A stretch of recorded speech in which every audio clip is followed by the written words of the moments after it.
This is Mission Control Houston, as we are bringing you live mission audio updates of NASA's SpaceX Crew-9 as they continue to make progress in their journey to deorbit and splash down, completing their long-duration mission to the International Space Station.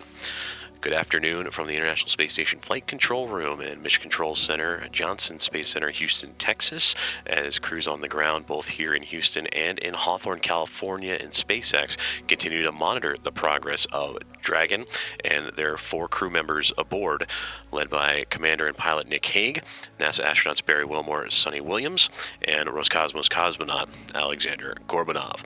Currently, the Dragon spacecraft is orbiting around Earth and just passing over the South Pacific Ocean, as teams also here in Houston monitoring the International Space Station as it crosses over now the western border of Australia. But taking a look ahead at key milestones coming up for the Dragon spacecraft, that now 20 minutes away from an out-of-plane burn that will see them remove excess propellant and continue to fine-tune Dragon's mass and trajectory en route to its splashdown target off the coast of Florida in the Gulf, just outside of Tallahassee.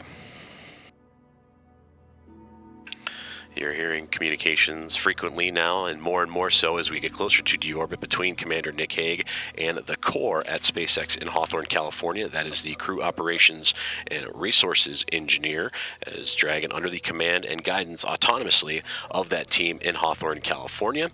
For Nick Hague, Aleksandr Gorbunov, Butch Wilmore, and Suni Williams, they recently just completed their suit pressurization checks. 4 good suits, so it was good to go, and they were just notified a few moments ago that they are now inside of 20 minutes away from that burn coming up.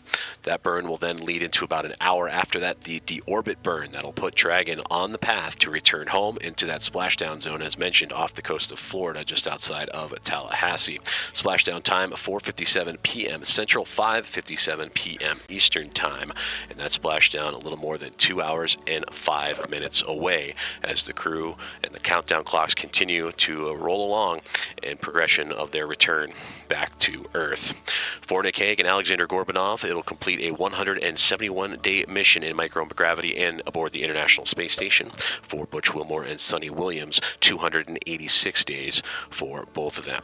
We will continue to bring live updates through the audio platforms and national social channels up until about 3:30 p.m. Central Time, and that's when we will hand it over to our counterparts and teammates at NASA and SpaceX in Hawthorne, California. That'll bring you live production of the re-entry and splashdown on NASA Plus, nasa.gov, the agency's website, as well as on the social media channels. And again, that'll begin at 3:45 p.m. Central, 4:45 p.m. Eastern.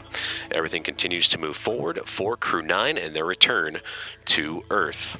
And again, splashdown 2 hours and 4 minutes away. This is Mission Control Houston.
This is Mission Control Houston as we continue to follow along the progress of the Dragon SpaceX Freedom and the Crew-9, the 4 crew members aboard, and NASA astronauts and Commander Nick Hague, astronauts Butch Wilmore and Suni Williams, and Roscosmos cosmonaut Aleksandr Gorbunov.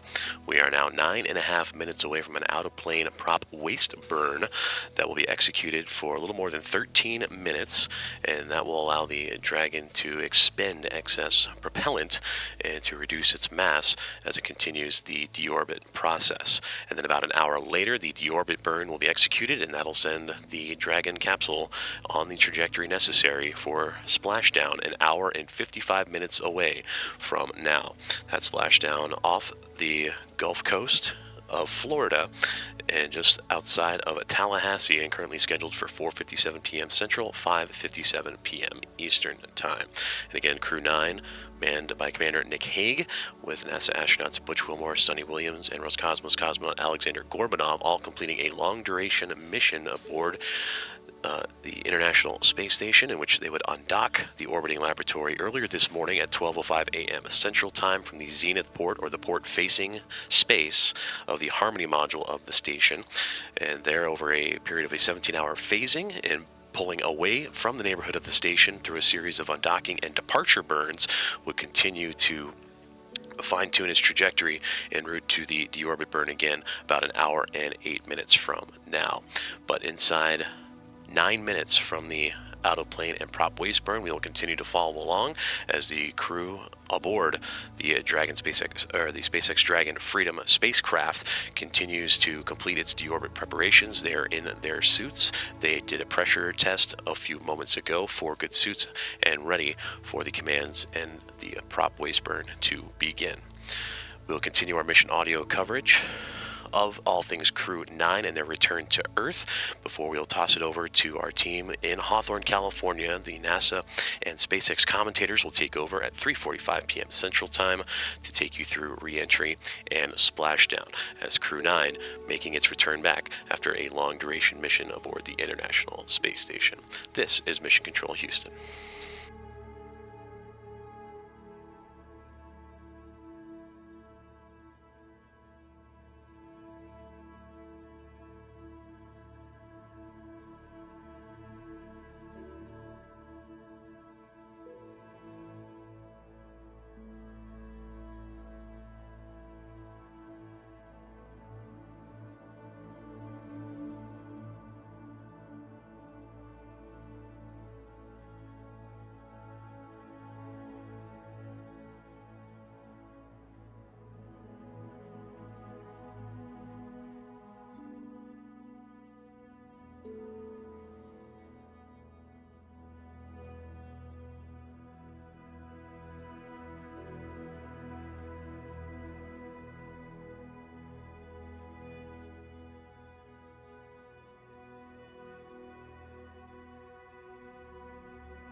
This is Mission Control Houston.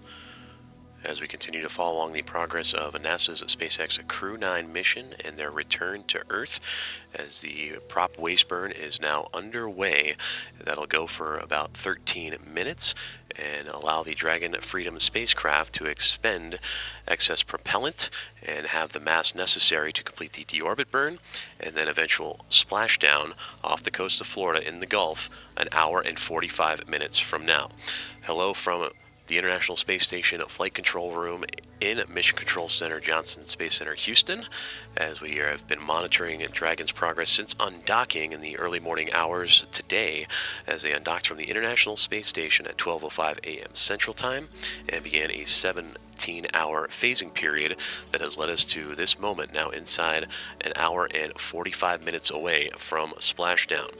Crew-9 consisting of Commander Nick Hague, NASA astronauts Butch Wilmore and Suni Williams, and Aleksandr Gorbunov of Roscosmos, the 4 astronauts together in that Dragon spacecraft, continuing their journey and about to wrap up their long-duration mission that saw them with extended time on the International Space Station. For Wilmore and Williams, they will have spent 286 days in microgravity upon a splashdown. As for Nick Hague and Aleksandr Gorbunov, they'll complete their mission of 171 days. We will continue our audio coverage for about another 10 minutes or so, and then at 3:30 we encourage everyone to make their way over to NASA Plus, as well as the nasa.gov, the agency's website and social media channels, as beginning at 3:45 p.m. Central Time, 4:45 p.m. Eastern, coverage of re-entry and splashdown will get underway with our NASA teams and SpaceX teams out of Hawthorne, California, and SpaceX headquarters through the duration and completion of this mission. So now the out-of-plane, the prop waste burn currently underway and has a few more minutes to go. We'll jump back on once that burn is complete, and that'll put Dragon on the path to the next big burn, which will be the deorbit burn about 57 minutes from now. And again, splashdown about an hour and 43 minutes away, targeting 4:57 p.m. Central, 5:57 p.m. Eastern. This is Mission Control Houston.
Freedom, SpaceX. Prop waste burn complete. Performance nominal. Freedom copies nominal.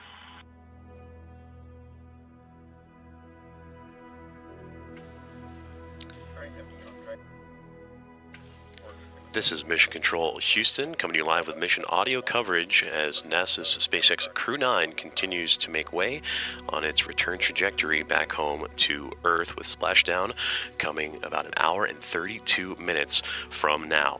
You just heard confirmation between the ground teams in Hawthorne, California at SpaceX, the core, the crew operations and research engineer, communicating with NASA astronaut and commander of Crew-9, Nick Hague, that they had a good out-of-plane prop waste burn that lasted a little more than 13 minutes, and now that sets them up for the deorbit burn coming in about 45 minutes from now. On board the Dragon Freedom spacecraft, Commander Nick Hague joined alongside NASA astronauts Butch Wilmore, Suni Williams, and Roscosmos cosmonaut Aleksandr Gorbunov. After a long-duration mission aboard the International Space Station for Wilmore and Williams, 286 days in microgravity. For Nick Hague and Aleksandr Gorbunov, 171 days will be coming to a close, and again about an hour and 31 minutes from now, with the targeted splashdown of 4:57 p.m. Central Time, 5:57 p.m. Eastern Time. This will be our last audio update, and we encourage those that have been tuned in on the NASA social channels to move on over to NASA Plus, or you can follow along on the NASA YouTube channel as well, the agency's website at nasa.gov, and social media beginning at 3:45. We will team up the NASA teams and SpaceX for joint coverage of reentry and splashdown. That is 3:45 p.m. Central Time, 4:45 p.m. Eastern Time, as Commander Nick Hague, Butch Wilmore, Suni Williams, and Aleksandr Gorbunov entering that last leg before the deorbit burn and eventual splashdown and return home for Crew-9. This is Mission Control, Houston. Gov is with you. All right, we are 37 minutes out from deorbit sequence start and an hour and a half from splashdown. Through splashdown, I'm tracking no deltas to your crew timeline larger than a minute, so you can expect those times to be accurate. We're not tracking any issues on board Dragon. Recovery vessel Megan is standing by off the coast of Tallahassee, and we're tracking no issues on the boat. Weather out there continues to look excellent. Winds are just under 4 knots, waves just over 1 foot with an 8-second period.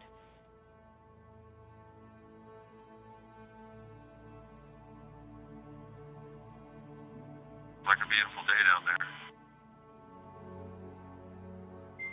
It sure does.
Freedom, SpaceX. SpaceX is go for deorbit entry and landing. Deorbit sequence start in 30 minutes.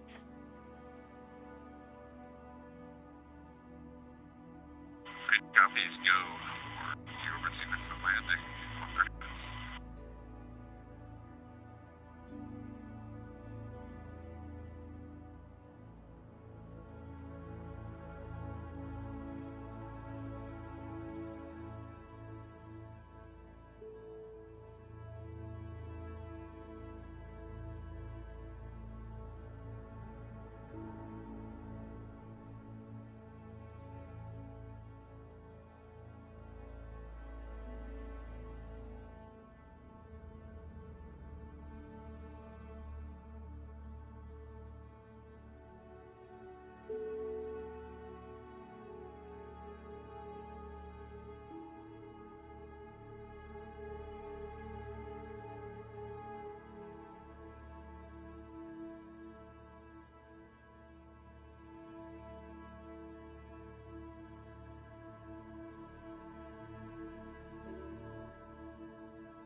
SpaceX.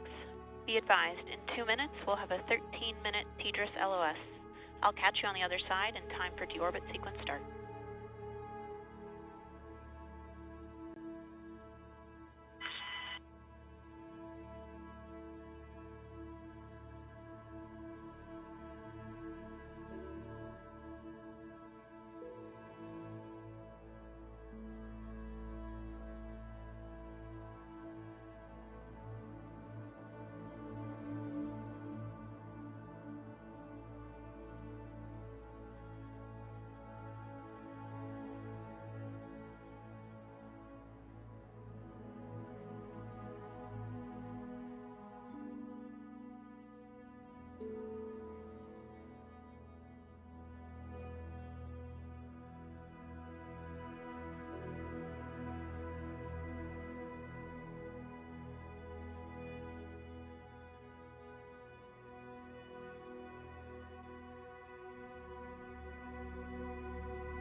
Good afternoon and welcome to our live coverage of the NASA SpaceX Crew-9 mission as it returns to Earth. Dragon Freedom departed the International Space Station at 1:05 a.m. Eastern.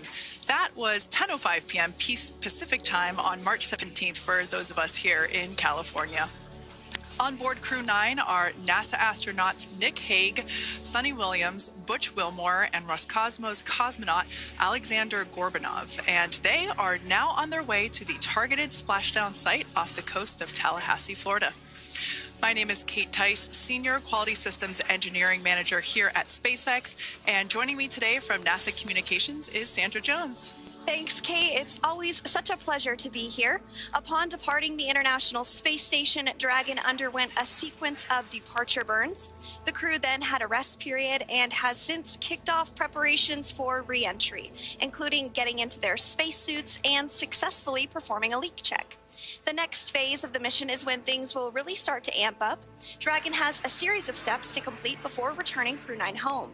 That's right. First, Dragon will maneuver to the correct attitude and jettison its trunk, which is the cylindrical, unpressurized lower part of the spacecraft. The trunk is currently connected to the aft or bottom section of Dragon, where the heat shield is located. But in order to expose that heat shield and get the vehicle ready for atmospheric re-entry, we're going to jettison that trunk. From there, the spacecraft will use its forward thrusters to perform a deorbit burn, which will put Dragon on a trajectory to return to Earth. This burn will last about 7.5 minutes once it starts. The deorbit burn uses Draco thrusters on Dragon, primarily the four located on the forward bulkhead, and is executed at the apogee, or the highest point of Earth's current orbit around the Earth. This deorbit burn will alter Dragon's path to ultimately line it up to re-enter Earth's atmosphere and splash down off the coast of Florida. Splashdown today is planned for 2:57 p.m. Pacific or 5:57 p.m. Eastern. The Crew-9 mission began a little differently than usual, since Butch Wilmore and Suni Williams were already aboard the space station when Nick Hague and Aleksandr Gorbunov arrived in the Crew-9 spacecraft in September. Having arrived as the crew flight test crew for Starliner, Wilmore and Williams were fully incorporated into the space station's Expedition 72 team and began research and other work aboard the station along with the other crew members. Additionally, Williams commanded the orbiting laboratory for much of the expedition. And after a successful liftoff and separation from Falcon 9, Nick and Alexander made a short flight on board Dragon to the International Space Station in September. Both veterans of long-duration station missions, both Williams and Wilmore conducted spacewalks during their 9 months in space. Having had the capacity to leave the station at any point, had there been some type of emergency, the crew members began packing for their voyage home about a week ago and worked through tasks and shared lessons learned with the newly arrived Crew 10 team, who arrived just a few days ago. For return operations such as this, NASA and SpaceX closely coordinate with the United States Coast Guard to establish a safety zone to ensure public safety and for the safety of those involved in the recovery operations, as well as the crew on board the returning spacecraft. Multiple notices are issued to mariners in advance of and during recovery operations, and Coast Guard patrol boats are deployed to discourage boaters from entering the splashdown zones. Now, we do want to stress to the public the need to respect this safety zone. Recovering a spacecraft from the water is a hazardous task, and any other boats interfering increases risk to the astronauts in Dragon, the teams working to recover them from the water, and the safety of those that come too close. So, for the safety of the crew and your safety, we recommend you sit back and watch as we'll be bringing you the best possible views of our astronauts' homecoming. And they will be the best views that you can get. So, let's take a minute to meet our returning crew. U.S. Space Force Colonel Nick Hague is your Crew-9 commander. He was selected by NASA as an astronaut in 2013. This was his second spaceflight to the International Space Station and third launch overall. He spent 171 days in space with Crew-9 and has a career total of 374 days in space. During his mission, he completed a spacewalk with astronaut Suni Williams. That was his fourth spacewalk, earning him a career total of 25 hours, 56 minutes of spacewalking time. Before Crew-9, Hague previously served as a crew member of Expedition 59 and 60 back in 2019. He flew with Alexei Ovchinin and NASA's Christina Cook. So this is his second time sharing the space station with Ovchinin. The Kansas native is a test pilot of a distinguished graduate of the United States Air Force Academy. Nick spent 5 months in Iraq in support of Operation Iraqi Freedom. He voluntarily transferred from the United States Air Force to U.S. Space Force in 2021 and is an active colonel. His wife, Katie, is a retired U.S. Air Force colonel, and they have 2 sons. NASA astronaut Suni Williams is a mission specialist for Crew-9. This was her third visit to the space station. She originally launched aboard Boeing Starliner spacecraft and arrived at the space station on June 6th. And it looks like we are beginning to get some views inside the spacecraft, overlooking the shoulders of the crew on board Dragon. We'll continue to bring you those views throughout the day and views throughout Splashdown this afternoon rather. But to jump back into a little bit more about Suni, she became an Expedition 71-72 crew member, and she logged 286 days in space on this mission. But she actually has a total of 608 days in space, the second most time in space by a U.S. astronaut. Former NASA astronaut Peggy Whitson ranks first for the U.S. with 675 days in space. She conducted 2 spacewalks and has completed 9 over the course of her career for a total of 62 hours and 6 minutes of spacewalking time. She ranks 4th on the list of cumulative time spacewalking by a female astronaut, and she has flown on 4 different spacecraft types, including the Space Shuttle, Soyuz, Starliner, and now Dragon. Previously, she served on Expedition 14 and 15 in 2006 and 2007, and again with Expedition 32 and 33 in 2012. She's a retired U.S. Navy captain and is a proud graduate of the U.S. Naval Academy. NASA astronaut Butch Wilmore is also serving as a mission specialist today. This is his 3rd spaceflight and, just like Suni, logged 286 days in space. He conducted 1 spacewalk and completed 5 over the course of his career, earning him a total spacewalking time of 21 hours, 2 minutes. He's flown on 4 different spacecraft types throughout his career: the Space Shuttle, Soyuz, Starliner, and now Dragon. Previously, the Mount Juliet, Tennessee native served on STS-129 in 2009 and Expedition 41 and 42 from 2014 to 2015. Wilmore is also retired, a retired captain in the U.S. Navy. And Aleksandr Gorbunov is a 3rd mission specialist serving on today's mission. Crew-9 was his very first space flight to the space station, earning him a total of 171 days in space over the course of his career. Gorbunov, along with Nick Hague, saw the arrival of 4 visiting vehicles and saw the departure of 4 as well. The duo orbited the Earth more than 2,700 times during their mission. Before his cosmonaut selection in 2018, Gorbunov worked as an engineer for a rocket space corporation and helped support cargo spacecraft launches from the Baikonur Cosmodrome in Kazakhstan. To prepare for upcoming events, Dragon is currently doing a couple of things autonomously. First, it's isolating the thermal control system fluid loops from the radiator. This system is what will help keep the internal temperature of Dragon very comfortable for Nick, Suni, Butch, and Alexander during the re-entry phase. Dragon is also initiating separation of the claw mechanism, which will terminate data, power, and fluid connections between the spacecraft and the trunk in preparation for that trunk separation that I mentioned earlier. Now, as we saw before, we are hoping to get more views inside of the Dragon capsule. We will bring those, of course. We want to see more of our 4 crew members. But now a bit more of the Dragon Freedom capsule. It has flown on several missions for NASA. It first launched April 27th, 2022. To the International Space Station on NASA's SpaceX Crew-9 mission. It was subsequently used for 2 private spaceflight missions to the space station for Axiom Space, Axiom Mission 2 in May 2023, and Axiom Mission 3 in January of 2024. And of course, Crew-9 launched last year, is September 28th.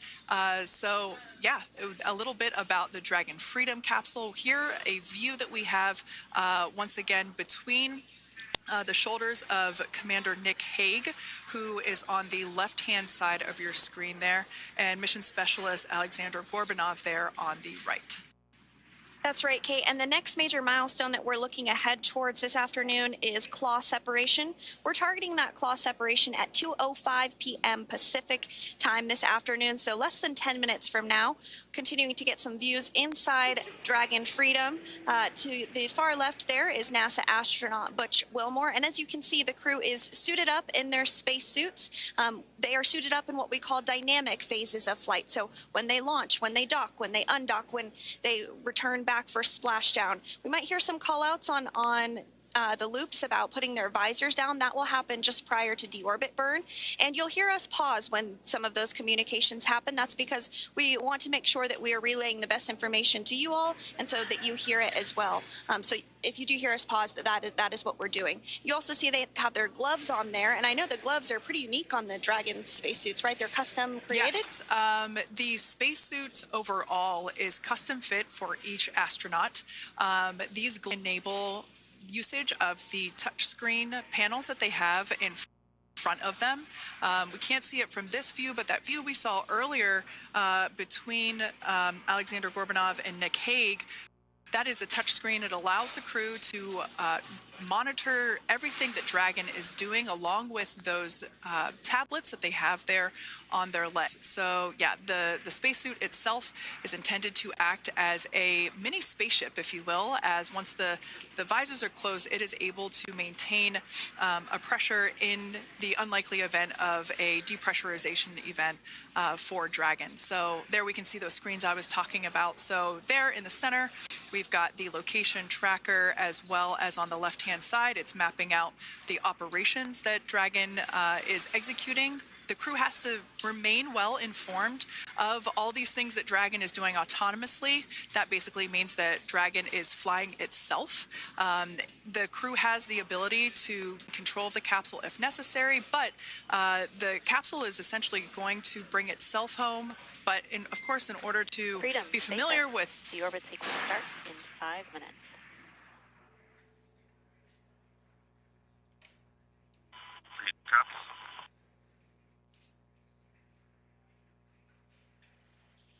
So we did hear that call out for the deorbit sequence start to begin here in 5 minutes. That call from the ground came from the core, or Crew Operations Resource Engineer here in Hawthorne, Mission Control just behind us, and that went up to Commander Nick Hague. He's going to be doing the majority of the communications during the flight downhill today through Splashdown, and they'll be communicating with the core all along the way. Now, we did mention that they are flying on Crew Dragon Freedom. The naming of spacecraft has gone all the way back to the very beginning of this human spaceflight program. This is a nod to Alan Shepard naming his spacecraft Freedom 7 during the Mercury program. And so the crew that first flew up on Freedom a few years ago had the opportunity to name this Dragon, and they named it Freedom. That was Crew 4 that was the first flyers on this spacecraft. It's also flown for Axiom Mission 2 and 3, and then, of course, today for Crew 9 as well. Yeah, actually, fun fact about this particular capsule, of those 4 missions that Sandra just mentioned, we have seen daytime splashdowns for 2 of those. Today will mark the third daytime splashdown. So there's something lucky about this particular capsule that gets daytime splashdowns. Nighttime is great because we can see even more clearly the capsule streaking through, but I personally love the daylight views because we really get even better views of the recovery team operations during that phase of the mission. Yes, absolutely. And if you follow along with our missions, you'll know that sometimes weather is a watch item when it comes to undocking and splashdown. We do splashdown in the water, so we want to ensure that parameters like wave heights and wind speeds and precipitation, lightning, all of that is looking good for the crew and the safety of those recovery personnel. And today the weather is just pristine. We got off of space station on the very first attempt. So I'm joking around and saying that it was because it was St. Patrick's Day and we got really lucky with the weather. I wouldn't disagree with that. Speaking of weather, we will be hearing from core probably around 2:20-ish. Typically, before we enter the period of loss of signal, or LOS, we will hear an entry briefing from the core, the Crew Operations Resource Engineer, and they will deliver important information like updated anticipated splashdown and loss of signal times to the crew, as well as the wave height and wind speed. So we'll be standing by to listen in on those. Like I said, that will happen shortly after. Typically after trunk separation. I can't quite remember if it's before or after deorbit burn. It must be before. But in any case, we'll be hearing all of that coming from core. In fact, that individual is seated there in the room on your screen. That is SpaceX Mission Control in Hawthorne, California. That room is located just over our shoulders, and that is where Dragon operators are standing by on console, monitoring the progress of Dragon as it continues its way home. It's been, at the point of splashdown, it'll be about 17 hours since Dragon undocked from the International Space Station. The team there in Mission Control, there are multiple teams, in fact, and they cycle through shifts to ensure that everybody gets the required rest and sleep periods, just like the astronauts on board. That Crew Operations and Resource Engineer is seated there in the room, and that, like Sandra said, is the primary voice that we'll be hearing communicate from the SpaceX team to the crew on board. That's right. And so it looks like we're about 3 minutes or so from the claw separation portion of today's flight. The claw is a portion on the spacecraft that holds the trunk to Dragon. Following claw separation, we're going to jettison or remove that trunk because it's no longer needed. The trunk has solar arrays on it that provides power to the Dragon spacecraft. But now that we're beginning the reentry process, we need to go ahead and jettison that trunk and able to expose the heat shield, which is really going to do the heavy heavy lifting as Crew-9 re-enters the Earth's atmosphere. They come in at 17,500 miles per hour, so they really need to ensure that that heat shield absorbs that heat, and there's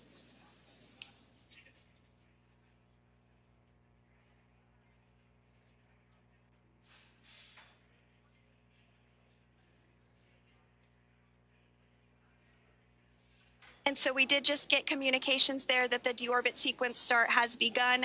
So here in just a couple minutes from now, we expect to hear information or a call back about the claw separation having begun.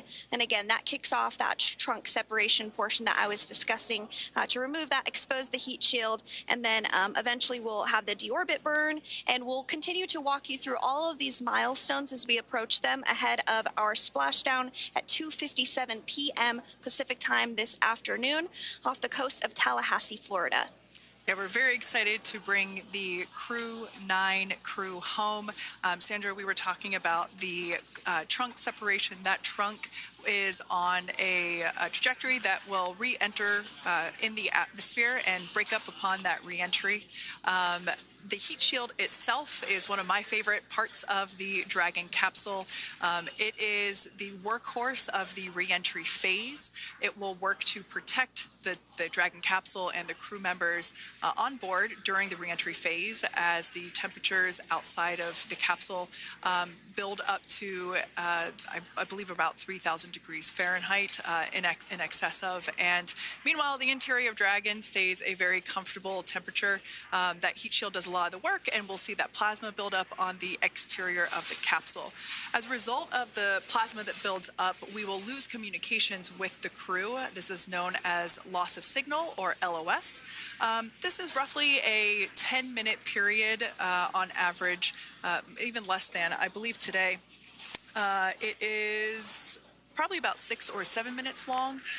It kind of depends on the mission, and it happens for every Dragon capsule that re-enters the atmosphere. Due to that plasma buildup, we're not able to communicate or command the capsule, so we stand by while we wait to regain communication after we pass through that period of loss of signal and get what's known as AOS, or acquisition of signal. Continuing to stand by for claw separation, and then we'll look towards trunk separation. It'll be just about a minute or so after that. That happens pretty rapidly in succession. Some of our milestones will take a little bit longer throughout the day. For example, we will have a deorbit burn after that will take about 7.5 minutes and helps get Dragon set up in the right trajectory to splash down in the Gulf off the coast of Florida. So continuing to stand by for claw separation.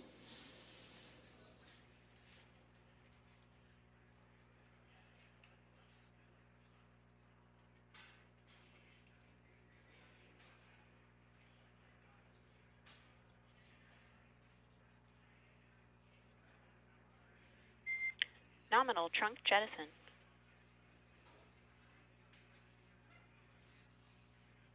Copy. All right. Great news there. That trunk has been jettisoned from the Dragon capsule. So the claw was separated. That's the mechanism that connects the telemetry and power between the Dragon capsule and the trunk. In order to expose the heat shield underneath Dragon, we had to jettison that trunk, and so we just got confirmation that that has happened. So that is great news. Basically means that telemetry is looking good, and that the nitrox system is primed for cabin and suit cooling, and the heat shield, like I said, is now exposed and ready for atmospheric re-entry.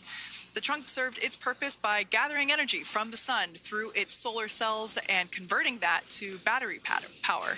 Since we separated the trunk, we can't generate any more new power, but we really don't need to since we're coming home and Dragon has enough battery power already stored. Now up next, the final steps that Dragon will perform prior to re-entry: the slew, or the maneuver to deorbit burn attitude, and then the deorbit burn itself. This deorbit burn is the last time that the forward Dracos, which are the 4 thrusters located on top of the spacecraft under the nose cone, it's the last time that they will ignite. The deorbit burn will place Dragon on a precise trajectory to return to the splashdown zone off the coast of Florida, off the coast of Tallahassee, Florida, and that will last about 7.5 minutes once it starts.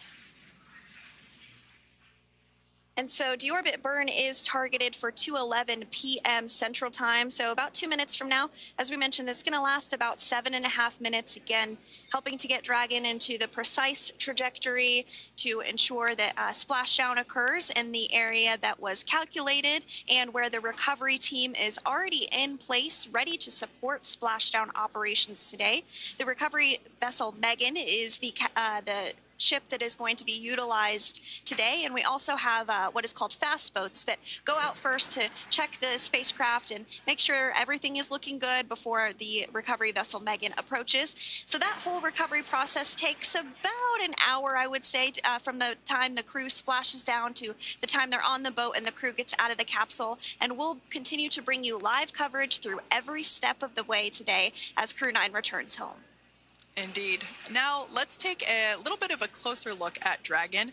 One of the great things about being close to the space station is that we can use space station cameras to look at Dragon. But now that Dragon is on its way home, we don't have those external cameras. So here's an animation of what the capsule looks like. We've got the pressurized section, the capsule on the top, and the trunk or the unpressurized section on the bottom. That's where those solar panels that we manufacture in-house are located, soaking up the energy from the sun and turning it into power for the capsule. At the very top of the capsule is the nose cone. That is where the Dracos, the forward Dracos, are located. That nose cone is currently open, not closed like we saw in that animation. Once we get through the final maneuverings for the re-entry phase, we will close the nose cone capsule just before Dragon begins its atmospheric entry to protect that forward hatch there located along with those forward Dracos. So go ahead. Oh, that's right. I was going to mention that the nose cone does open shortly after launch, and it remains open the entire time that Dragon is docked to the International Space Station. So as an example for this particular spacecraft, Freedom, since September when it docked to the International Space Station, remains open that entire time, and here shortly it will close for the very first time since September. So quick recap of what Dragon has done in recent history here. We basically began preparations for re-entry known as the deorbit sequence. So Dragon released the trunk. As we said before, we separated the claw, we released the trunk.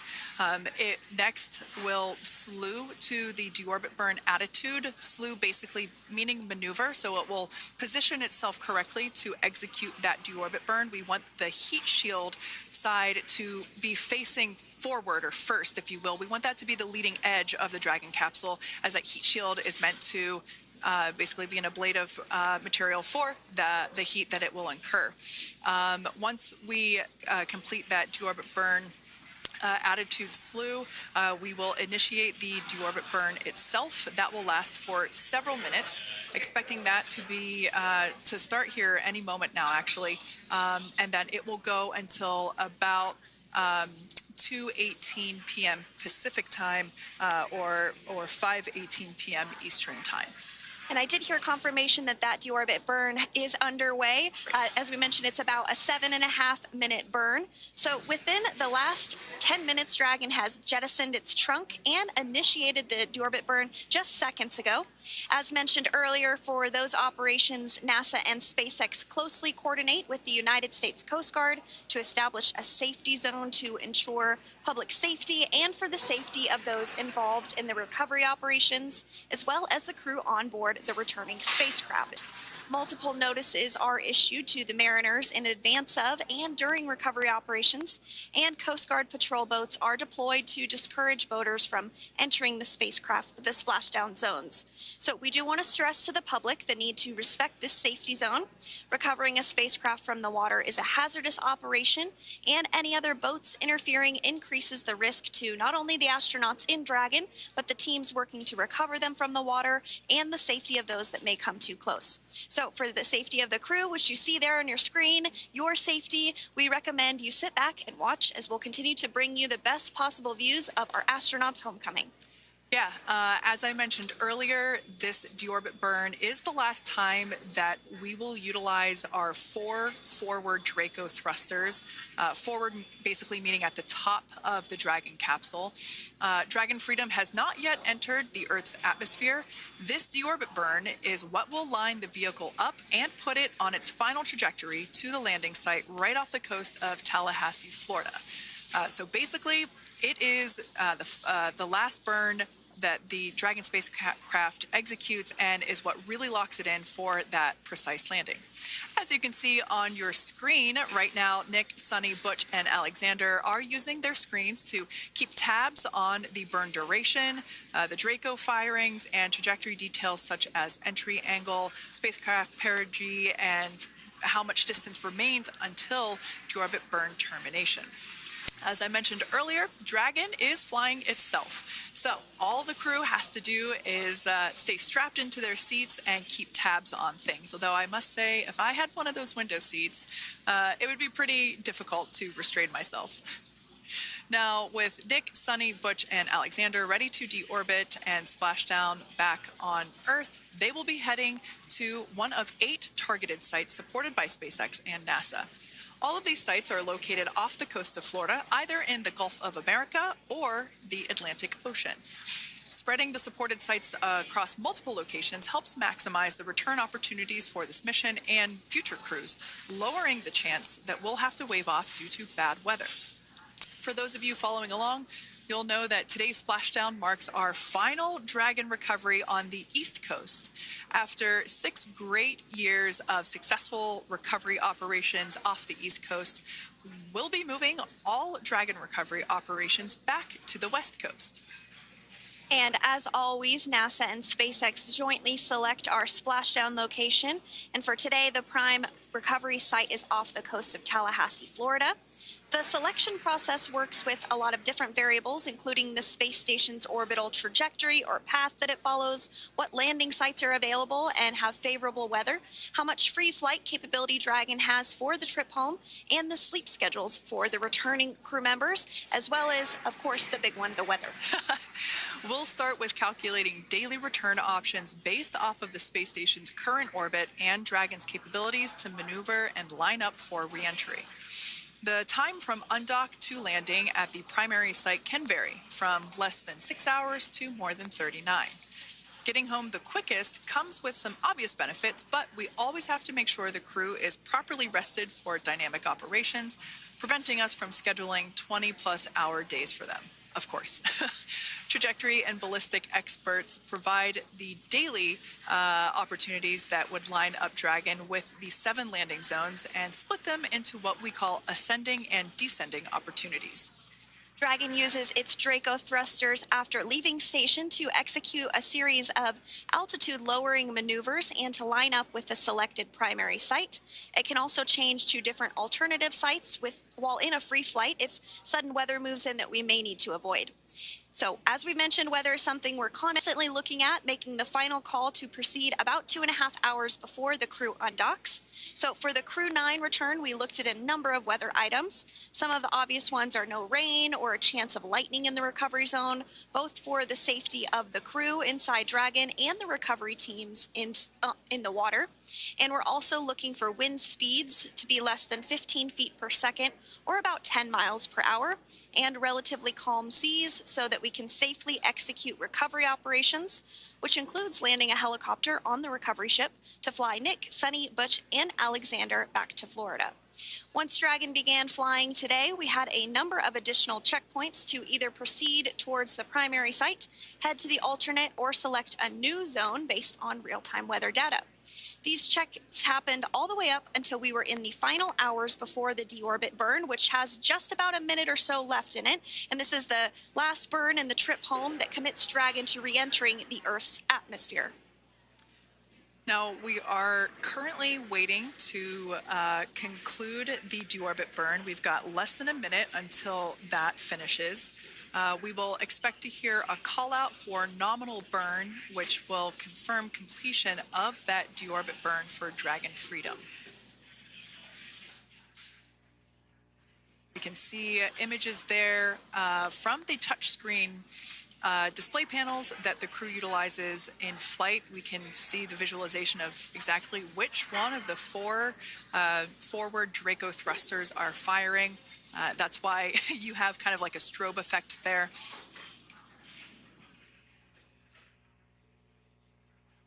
And if you're just joining us, you are looking at live views of the Dragon Freedom. On your left is Commander of Crew-9, Nick Hague. To his right is Roscosmos cosmonaut Aleksandr Gorbunov. And also in Gorbunov, excuse me, that is Aleksandr Gorbunov. And then also in the capsule today is NASA astronauts Suni Williams and Butch Wilmore. We are awaiting confirmation that their deorbit burn is Nick complete, Hague. which is to his right the is last burn that's Roscosmos going to cosmonaut help set them Aleksandr up on a trajectory to Gorbunov, and Splashdown off the coast also of Florida. in Gorbunov, excuse me, that is Aleksandr Gorbunov. And then also in the capsule today is NASA astronauts Suni Williams and Butch Wilmore. We are awaiting confirmation that their deorbit burn is complete, which is the last burn that's going to help. So that means that that deorbit burn was successful and nominal, meaning as expected. And we're now beginning to close the nose cone in preparation for atmospheric reentry. There, we heard the words we were looking for, nominal burn. So that means that that deorbit burn was successful and nominal, meaning as expected. And we're now beginning to close the nose cone in preparation for atmospheric reentry. So in the background, Dragon is currently inhibiting those forward bulkhead Draco thrusters that we just used to complete the deorbit burn, ensuring it's safe to latch the nose cone shut for reentry. Also, the vehicle has initiated the nitrox suit purge, which will help keep Nick, Suni, Butch, and Aleksandr cool and comfortable during reentry, which is coming up in about 20 minutes from now. At this point, the nose cone is closing and protecting the forward hatch for reentry, and the crew are using their screens to continue to monitor the locking of the nose cone, which is done by a set of hooks. And as we mentioned earlier, that nose cone has remained open since September, so this is the first time it's closing in a few months. Yeah, that's absolutely right. Now, we will be expecting, as I mentioned before, an entry brief from SpaceX Core. Again, that's the crew operations resource engineer who is seated in that room that you see there on your screen. That entry brief will provide updated times for anticipated splashdown as well as the loss of signal or period of LOS. And that briefing will also give us information such as wind speed and wave height at the expected splashdown location. But all in all, everything has been great today. All events have been executed on time as expected, and we are looking forward to a splashdown of the Crew-9 crew at about 5:57 p.m. Eastern Time or 2:57 p.m. Pacific Time. Between now and then, things are going to start moving quite quickly. In fact, if anything, this will have seemed like the slower part of the reentry phase. We're going to go through, like I said, that period of loss of signal or LOS. That period is a few minutes long where we are unable to communicate or command the capsule due to the plasma that builds up on the exterior of the capsule. That period, like I said, lasts for a couple minutes. You will start to hear SpaceX Core hail the Crew-9 crew a little bit earlier than expected because we, in the past, have actually regained communications a couple minutes earlier than initially anticipated. So we'll go through that period of loss of signal, that entry period, that specifically when the Dragon spacecraft is re-entering through the atmosphere. Approximately at about 18,000 feet when the capsule is traveling at 350 miles per hour. We will see our first views of parachutes for the day. That's one of my favorite moments of return sequences is when we get to see the drogue parachutes. We'll see the drogues come out. Those drogues will help slow the vehicle down to about 119 miles per hour. And then that is when the main parachutes will come out from the Dragon spacecraft and then ultimately end in Splashdown. And we are hearing confirmation that the nose cone is closed and everything was nominal or as expected with that closure. So as we begin the second half of entry, Dragon is now beginning to inject cooled nitrox into the air being delivered to the spacesuits worn by Nick, Suni, Butch, and Aleksandr. Again, this is what will allow the crew to remain comfortable while external temperatures reach 3,500 degrees Fahrenheit as they re-enter the Earth's atmosphere. So the heat shield is pointing forward, leading Dragon to the landing site. Yeah. Now, speaking of the heat shield, Dragon's primary heat shield is comprised of PICA 3.0, which stands for Phenolic Impregnated Carbon Ablator. The first-gen PICA was initially developed by NASA for studying and sampling comets within our solar system. SpaceX partnered with NASA to develop PICA-X, which was the second-generation product used on all Dragon 1 cargo resupply service missions that resupplied the International Space Station on 20 missions. PICA 3.0 was developed specifically for use on Dragon 2 crew and cargo with enhanced structural and thermal capabilities that allowed the heat shield to be even more effective in the way that it utilized the ability to make that heat ablevate as it goes through the Earth's atmosphere.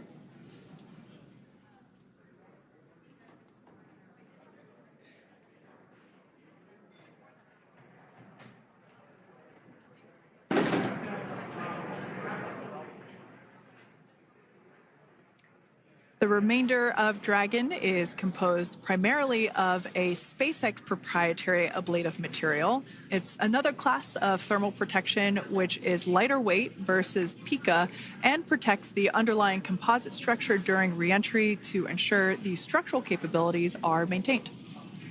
While Dragon will experience temperatures well over 3,000 degrees during peak reentry conditions, the characteristics of the thermal protection system coupled with the environmental control and life support system in the pressurized interior will ensure that Nick, Suni, Butch, and Aleksandr stay cool and comfortable during all phases of reentry through Splashdown. Now, if you've just recently joined us, we hope to regain views of our crew members inside Dragon Freedom.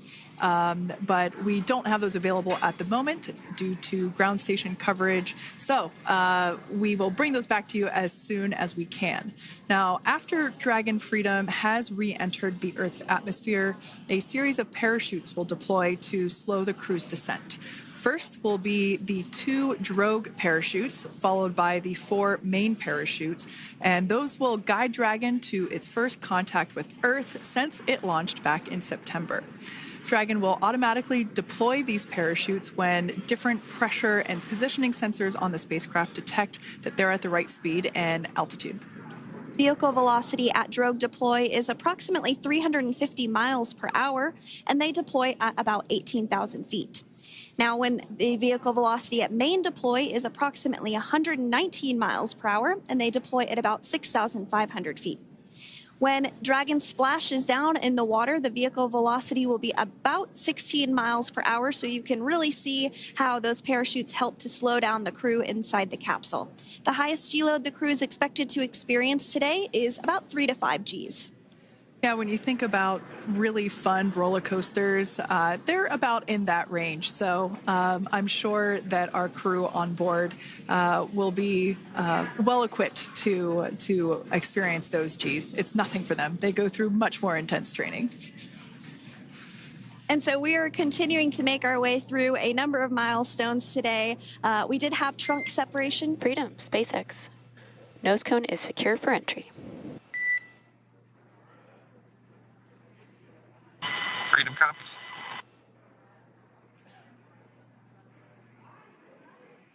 All right, great news there. That tells us that the final physical configuration change for Dragon is complete. We have closed that nose cone. This is the last physical change that Dragon undergoes prior to re-entering the Earth's atmosphere.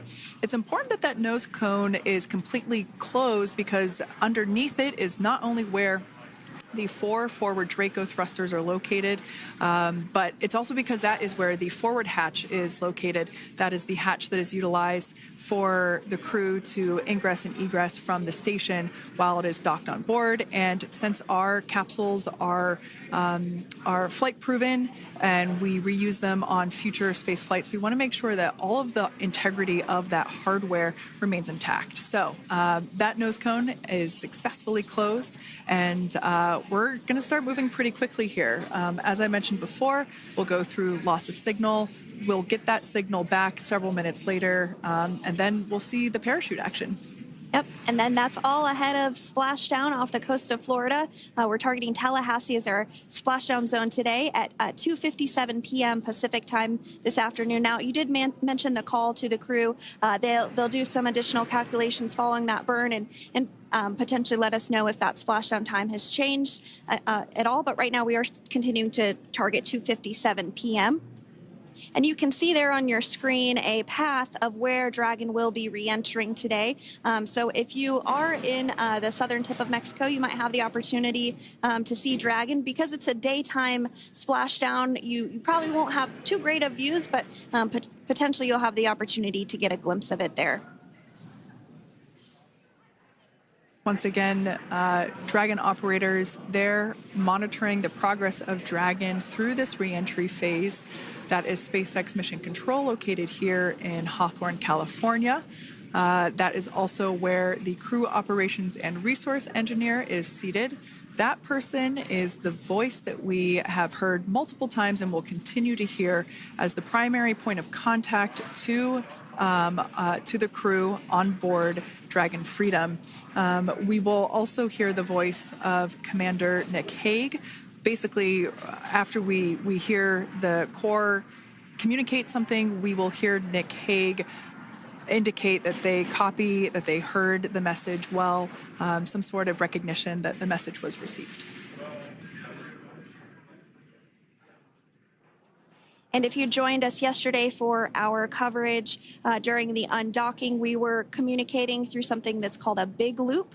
We do that when we're in integrated operations with the International Freedom SpaceX for entry sequence. Report when ready to copy. Ready to copy. All right, I've got some updated times for you. Our comm blackout start time is 2144. Our comm blackout end time is 2151, and our splashdown time is the same per your displays, 2157.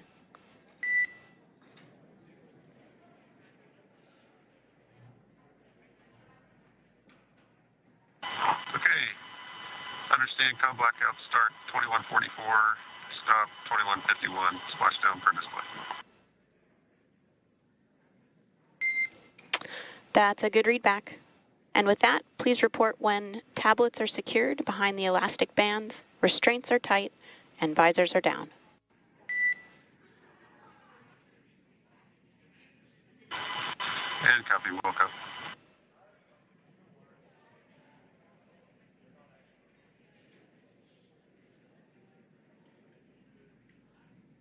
And with that communication from the Corps or Crew Operations Resource Engineer here in Hawthorne to Commander Nick Hague of Crew Dragon Freedom, we did hear that the loss of signal period is still at 2:44 p.m. Pacific, but we had a 1-minute adjustment to the acquisition of signal. That's going to now be at 2:51 p.m. Pacific time. However, our splashdown time remains the same at 2:57 p.m. Pacific time this afternoon off the coast of Tallahassee, Florida. So all good news there as Dragon continues to make its way home with the Crew-9 crew. As we've mentioned before, we are splashing down on the Gulf Coast. We have ability to splash down on either side of Florida, but the location site just outside of Tallahassee, Florida is the site that was selected today due to best recovery conditions. And as Sandra mentioned before, weather is always a watch item, but everything is looking great for that particular recovery location. So I'm sure once we start getting views from the recovery vessel, I have a feeling it's going to be a pretty beautiful afternoon. And we did mention that, of course, this is a daylight splashdown, so we should be getting some great views. We do have a couple of spacecraft called the WB-57, which are high-altitude planes that NASA utilizes during splashdown operations. Those are en route and going to be tracking the capsule as it makes its way through the atmosphere and should be providing some good views for us. Kate and I were just chatting about how we haven't had a daytime splashdown in a little while, so we're looking forward to the views along with you. Yeah. Nighttime views are also great because we can see that capsule streaking through the night sky quite brightly. So like Sandra, you said earlier, daylight will be a little bit less bright, but we will definitely be able to see the SpaceX recovery team operations much clearer. I could also imagine it's probably a little bit easier for the team themselves to do their work in daytime than at nighttime. We'll see them rush in really quickly with a couple of fast boats as they begin the initial safety checks and sweeps of the Dragon capsule, while also retrieving the parachutes from the surface of the ocean. The recovery vessel, the main recovery vessel, will continue to make its way closer to the Dragon capsule. It is stationed a couple miles away from the actual recovery location, the splashdown location, for obvious safety purposes. So it takes a little while for that vessel to make its way over, but once it's closer, we'll have even better views of those recovery operations. And you may be wondering why sometimes we splash down in the daytime versus the nighttime. And believe me, we would all love for these operations to happen during regular daytime working hours. But unfortunately, orbital mechanics just doesn't quite work out that way. So it has to deal with the location of the International Space Station, as well as where the splashdown zone is on Earth and that trajectory, as well as the phasing. So as we mentioned earlier, sometimes we have phasing as short as 6 hours, sometimes in excess of 30 plus hours. It just depends on where the targeted area is that the capsule is going to splash down. So today's phasing has been 17 hours since undocking occurred at 10:05 p.m. Pacific yesterday evening for us here in Hawthorne. Early wee hours for folks on the East Coast and other areas of the United States. Yeah, but regardless of whether it's daytime or nighttime, the SpaceX recovery team has trained and practiced and rehearsed for it all. So regardless of daylight, they are really efficient with those operations. And but like you said, Sandra, it has been a minute since we have seen a daytime splashdown on a NASA SpaceX Crew mission. The last daytime recovery was on Crew-4, which was the debut flight for the capsule flying today, the spacecraft known as Dragon Freedom. And so, yeah, kind of a fun fact there in terms of the timing of that daylight splashdowns. Once again, standing by for more communication with the crew. The next event that we have coming up is the start of that period known as loss of signal. That is the period still expected at 2:44 p.m. Pacific time. This lasts for several minutes while the capsule is making its way through the Earth's atmosphere, the heat shield located at the bottom of the capsule, really doing all the work at that point in time in terms of using the atmosphere to slow the capsule down from its orbital speeds of 17,500 miles per hour. Our tablets are secure, restraints are tightened, visors down. We are configured for entry. Freedom, I copied. Tablets are secured, restraints are tight, and visors down.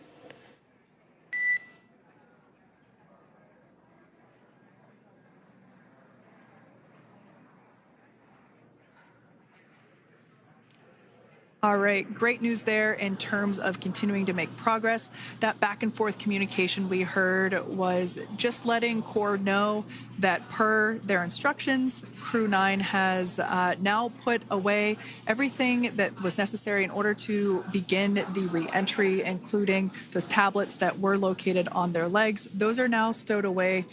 They've tightened that safety harness that we see there, and the visors are now down. So with all that being said, let's take a minute to meet our returning crew. U.S. Space Force Colonel Nick Hague is your Crew-9 commander. He was selected by NASA as an astronaut in 2013. This was his second spaceflight to the International Space Station and third launch overall. He spent 171 days in space with Crew-9 and has a career total of 374 days in space. During his mission, he completed a spacewalk with astronaut Suni Williams. That was his fourth spacewalk, earning him a career total of 25 hours, 56 minutes of spacewalking time. Before Crew-9, Hague previously served as a crew member of Expedition 59 and 60 back in 2019. He flew with Alexei Ovchinin and NASA's Christina Cook. So this is his second time sharing the space station with Ovchinin. The Kansas native is a test pilot and distinguished graduate of the United States Air Force Academy. Nick spent 5 months in Iraq in support of Operation Iraqi Freedom. He voluntarily transferred from the United States Air Force to U.S. Space Force in 2021 and is an active colonel. His wife, Katie, is a retired U.S. Air Force colonel, and they have 2 sons. NASA astronaut Suni Williams is a mission specialist for Crew-9. This was her third visit to the International Space Station. She originally launched aboard Boeing's Starliner spacecraft and arrived at the space station on June 6th. Following the agency's decision to return Starliner uncrewed, she became an Expedition 71 and 72 crew member, where she logged 286 days in space on this mission. But Suni has a total of 608 days in space, the second most time in space by a U.S. astronaut. 5 minutes until predicted comm blackout. We'll see you on the other side at 21:51.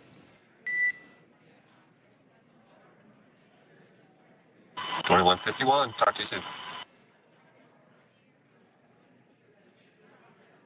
And with that call out from the crew operations resource engineer to Commander Nick Hague, letting them know that everything is looking good ahead of the loss of signal period. We will see the crew on the other side of the loss of signal period at 2:51 p.m. Pacific time this afternoon. Continuing on about Suni Williams, who has a total of 608 days in space, the second most time in space by a U.S. astronaut. Former NASA astronaut Peggy Whitson actually ranks first for the U.S. with 675 days in space. Suni conducted 2 spacewalks and has completed 9 over the course of her career for a total of 62 hours, 6 minutes of spacewalking time. She ranks 4th on the list of cumulative time spacewalking by a female astronaut, and she has flown on 4 different spacecraft types, including the Space Shuttle, Soyuz, Starliner, and now Dragon. Previously, she served on Expedition 14 and 15 in 2006 and 2007, and again with Expedition 32 and 33 in 2012. She's a retired U.S. Navy captain and is a proud graduate of the U.S. Naval Academy and was the first astronaut to run a marathon in space. Pretty awesome stuff. Now, NASA astronaut Butch Wilmore is also serving as a mission specialist today. This is his 3rd spaceflight and, just like Suni, logged 286 days in space. He conducted 1 spacewalk and completed 5 over the course of his career, earning him a total spacewalking time of 21 hours and 2 minutes. He's flown on 4 different spacecraft types throughout his career: the Space Shuttle, Soyuz, Starliner, and now Dragon. Previously, the Mount Juliet, Tennessee native served on STS-129 in 2009 and Expedition 41 and 42 from 2014 to 2015. Wilmore is also a retired captain in the U.S. Navy. Next up is Aleksandr Gorbunov, who is the 3rd mission specialist serving on today's mission. Crew-9 was his first space flight to the space station, earning him a total of 171 days in space over the course of his career. Gorbunov, along with Nick Hague, saw the arrival of 4 visiting vehicles and saw the departure of 4 as well. The duo orbited the Earth more than 2,700 times since September. Before his cosmonaut selection in 2018, Gorbunov worked as an engineer for a rocket space corporation and helped support cargo spacecraft launches from the Baikonur Cosmodrome in Kazakhstan.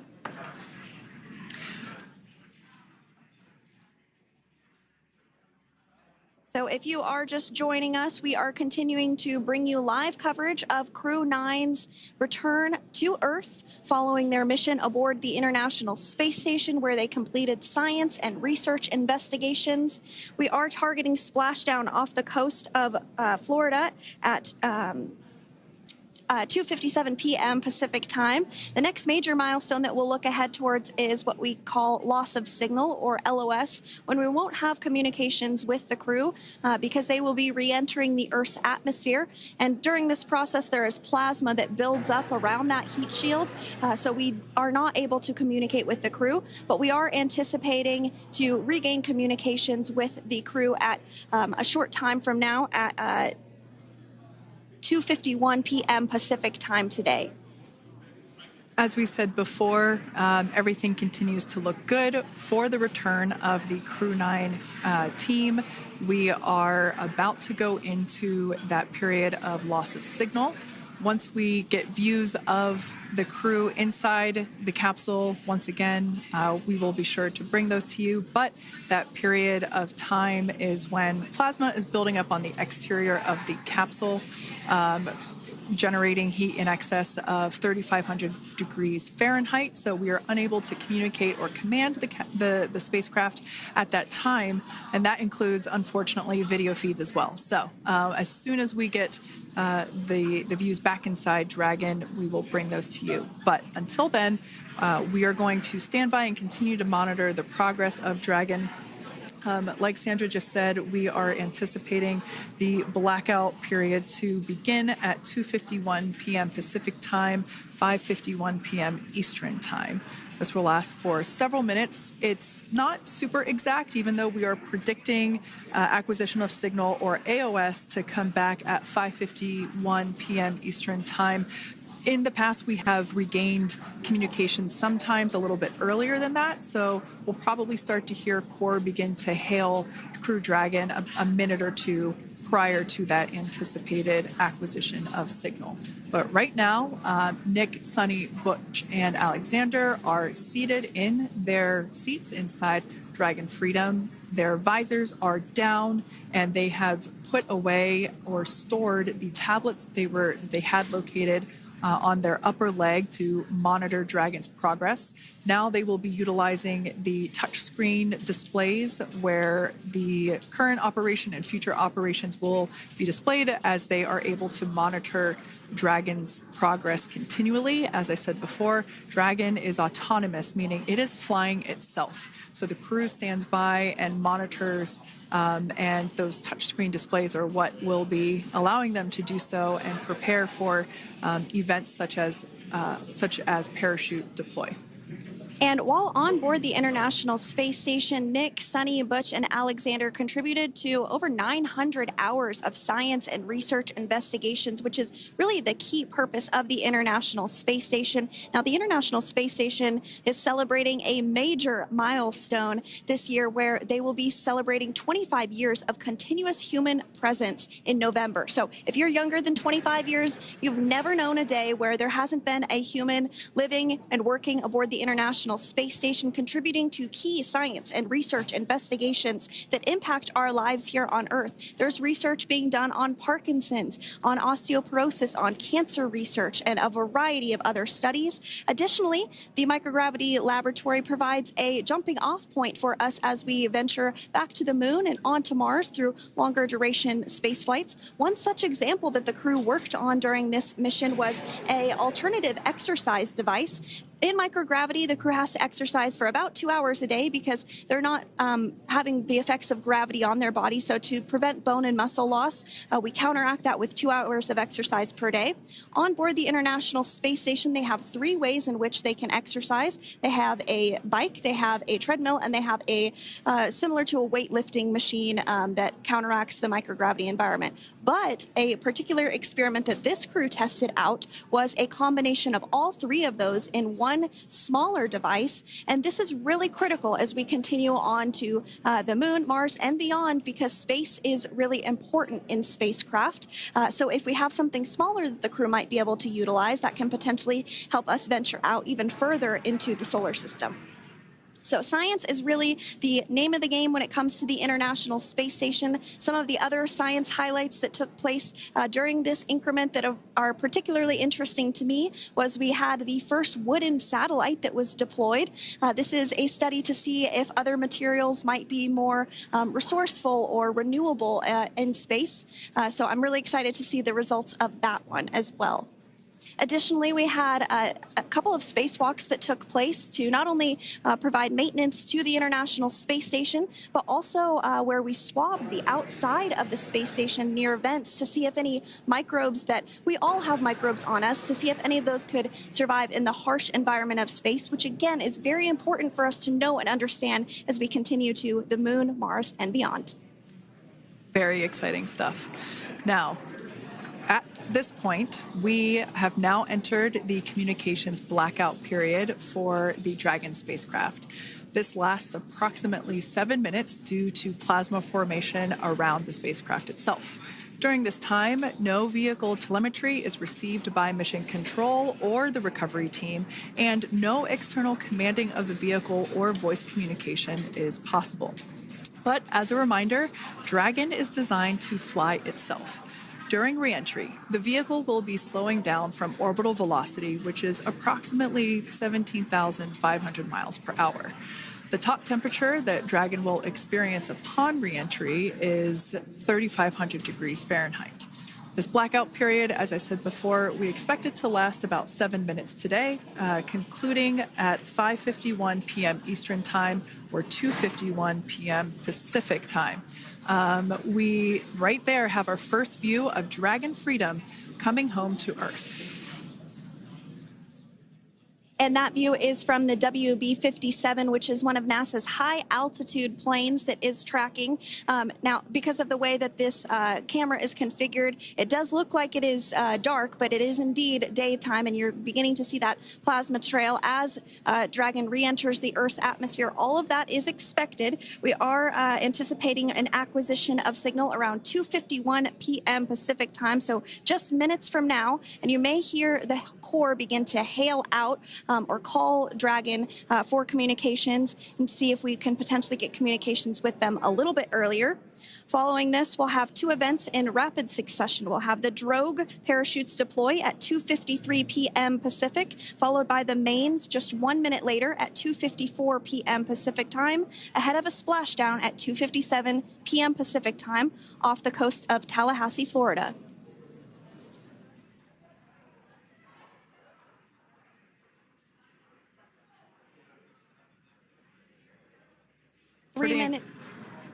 Pretty incredible views of the Dragon spacecraft making its way home back to planet Earth with the Crew-9 astronauts on board. Once again, this view is coming from the WB-57 plane. That heat shield we can see doing magnificent work as it works to... Freedom, SpaceX, ComCheck.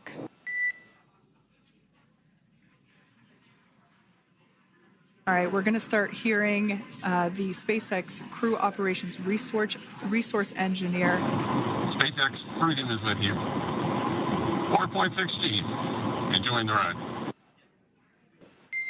Copy that, Freedom. Great news there from Commander Nick Hague reporting back. We see a healthy flight computer. Expect automated chute deployment. Freedom copies. Like we said before, things moving very quickly as Dragon Freedom makes its way home. Next event coming up will be deployment of the drogue parachutes. This occurs around 18,000 feet. GPS has converged. Expect nominal altitude for drogue chute deployment.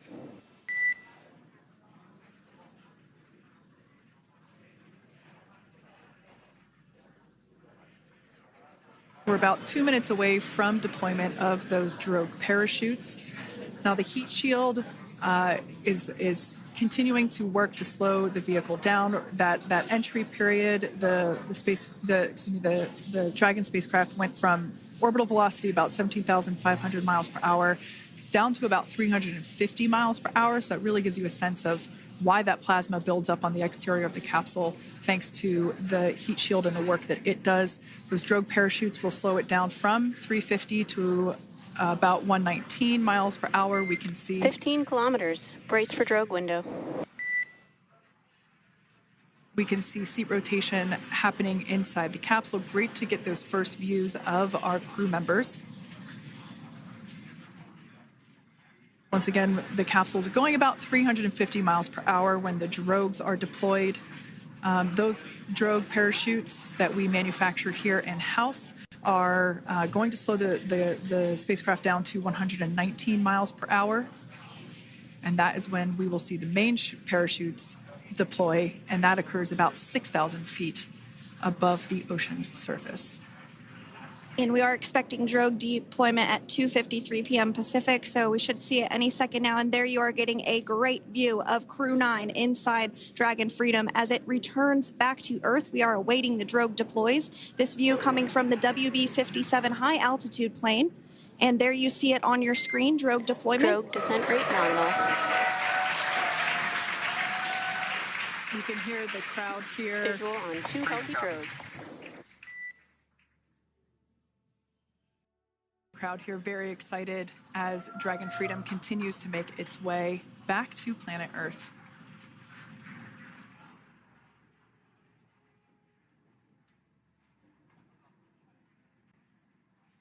Next up, we'll stand by for the main deployment of the parachutes. The mains are quite a bit larger. You'll be able to notice the difference on your screen once they deploy, and they continue to ensure that the Dragon spacecraft slows down even further. As we mentioned, Freedom will be traveling 16 miles per hour when it splashes down off the coast of Tallahassee, Florida, here at 2:57 p.m. Pacific time this afternoon. And there we go. We have visual on 4 healthy mains. That view was from inside. Freedom copy. That view was from inside one of the buckets where the parachutes are located. So we see a great view there of the reefing on those parachutes. And as those main parachutes begin to inflate fully, 4 beautiful, healthy mains. Now awaiting visuals of Splashdown. Freedom, 1,000. We'll start to hear Commander Nick Hague. Copy, 1,000. As we heard right there, Commander Nick Hague will be calling out the altitude of the Dragon capsule from here on out. Landing in water is simpler and provides more margin against unlikely parachute issues.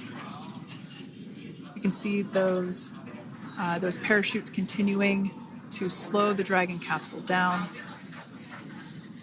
And if you're just joining us, you're looking at 800 meters. a live view of Crew-9 just minutes away from splashing down off the coast of Tallahassee, Florida. Splashdown 2 minutes from now at 2:57 p.m. Pacific. We do have 4 healthy mains really doing the job there. Just breathtaking views of a calm, glass-like ocean off the coast of Tallahassee, Florida. Crew-9 just minutes away from splashing down. This is really such an incredible shot. That Copy, was 600. That was a live view from our recovery vessel, Megan, which is stationed a couple miles away from the splashdown site.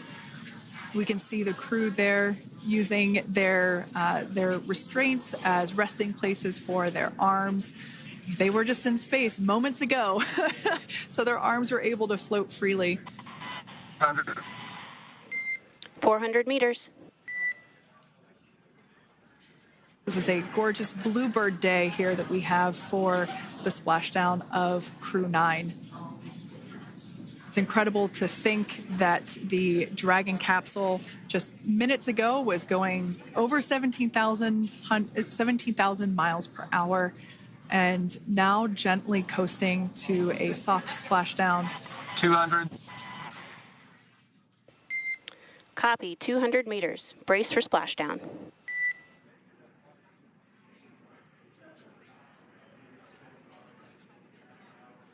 As you can see there on your screen, continuing to monitor progress of the Dragon spacecraft.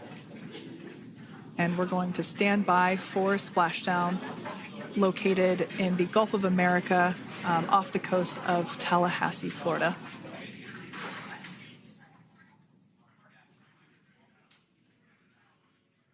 And Splashdown, Crew-9 back on Earth.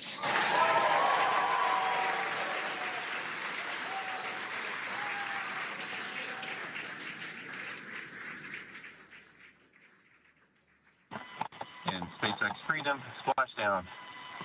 Good main release. Copy, Splashdown. We see main chutes cut.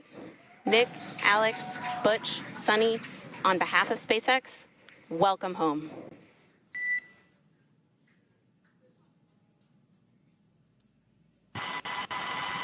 It is an amazing, what a ride.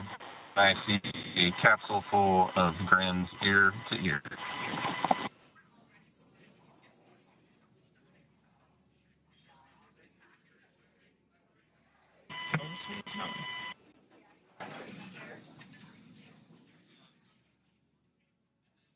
And as you can see on your screen, we have visual confirmation of Splashdown. Dragon Freedom has returned home, and NASA astronauts. System safety verifications are in progress. We'll report back when recovery personnel are en route.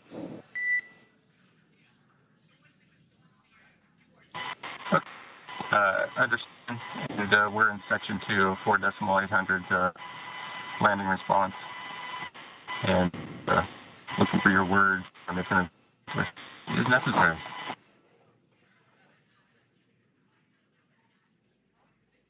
In the distance, we can see the recovery vessel making its way.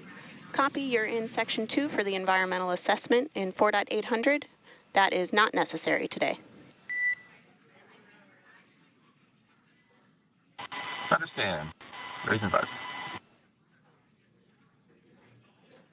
So we will continue to have communications between the Corps and Nick Hague, the commander of Crew Dragon Freedom, which just splashed down 2 minutes ago off the coast of Tallahassee, Florida. Dragon Freedom has returned home with NASA astronauts Nick Hague, Suni Williams, Butch Wilmore, and Roscosmos cosmonaut Aleksandr Gorbunov. They're back on Earth after approximately 17 hours of a return journey from space.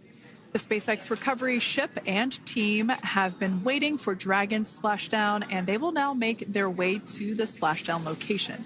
The teams have been ready and waiting about 3 nautical miles away, so it's going to take them about 30 minutes or so to make their way and to SpaceX Freedom. Pretty sure we're in stable 1. Copy, stable 1. We see the same. It's going to take about 30 minutes for the recovery team to make their way over to Nick, Suni, Butch, and Alexander, who are still seated and secured inside that Dragon spacecraft there on your screen. Incredible views there of that thermal protection system, or TPS. That Dragon capsule was pristine, white color before it departed the station, and we can see how the reentry phase, the thermal protection system did its job. Now, if you're wondering what that hole, that like bucket area is, that is underneath the side hatch. That is where the main parachutes were stored. So when we saw the Dragon capsule docked at station, it looked very different. The panel that protects and covers the main parachutes, that was still intact, as well as the panels that enclose where the drogue parachutes are located. We can see those fast boats. SpaceX is go for recovery personnel to approach. Expect personnel alongside in the next few minutes. Freedom copies. We can see those fast boats. We weren't kidding when we said they were fast. While it does take about 30 minutes for the main recovery vessel to make its way over to the capsule, these fast boats will be doing a couple of things simultaneously. A couple of them are going to be working to retrieve the parachutes that you see in the background there of this drone shot. Those parachutes will be retrieved from the ocean surface. We want to make sure we are able to pull those out. The recovery vessel there closest to the spacecraft is going to be performing some safety checks. We can see there they're using an instrument that is basically working to detect if there are any hypergolic vapors or fumes that are still residing in and or around the Draco thruster nozzles or outlets. the hypergolic fuel, which is necessary for on-orbit burns to maneuver the spacecraft. Unfortunately, those hypergolics are unable to be breathed. They are toxic, and so this team here is doing those initial safety checks to make sure that it is safe for the rest of the recovery team to approach the spacecraft. They're also checking to make sure that any residuals from the pyros are safe and are not going to cause any issues. We can see the team working their way around the spacecraft to do these basically these sniff tests on all of those Draco thrusters. And as we continue to await the recovery of our Dragon spacecraft with NASA astronauts Nick Hague, Suni Williams, Butch Wilmore, and Roscosmos cosmonaut Aleksandr Gorbunov inside, Dragon has autonomously completed several steps to safe itself following splashdown. We are continuing to see Dragon in what is known as stable 1 configuration. That's kind of the ideal configuration following splashdown. It's upright, and the Dragon capsule is in the right configuration for it to be hoisted into the recovery vessel Megan, which you do see a little ways off in your screen approaching. Dragon will continue to remain live on air with you through that recovery process, all the way through the point where the crew is extracted from the Dragon spacecraft. Now, if you are just joining us, the mission has gone smoothly so far. Dragon successfully splashed down off the coast of Tallahassee, Florida at 2:57 p.m. Pacific, 5:57 p.m. Eastern Time this afternoon. Approximately 17 hours prior to splashdown, Dragon autonomously undocked from the International Space Station, completed a series of departure burns, jettisoned its trunk section, and performed its final burn, the deorbit burn. This placed the Dragon spacecraft on a trajectory toward Tallahassee, Florida. Dragon successfully re-entered the Earth's atmosphere, followed by deployment of its parachutes to slow the spacecraft down to a gentle splashdown. We're now going to follow the Freedom. Hypergol sweeps and unfired ordnance checks are nominal. Rigging is in progress. Approximately 25 minutes until capsule lift. Stand by for PMC with SpaceX flight surgeon.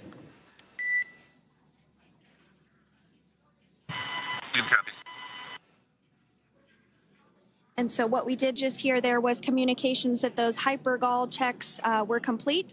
They didn't find any of that upon those checks, so we'll continue to move through the timeline. Next up is a process called rigging, which you see happening right now on your screen. This is when a SpaceX recovery personnel actually works to climb aboard the capsule and work through procedures ahead of lifting onto the nest of the recovery vessel Megan. We heard it's going to be about 25 minutes or so until that lift actually takes place.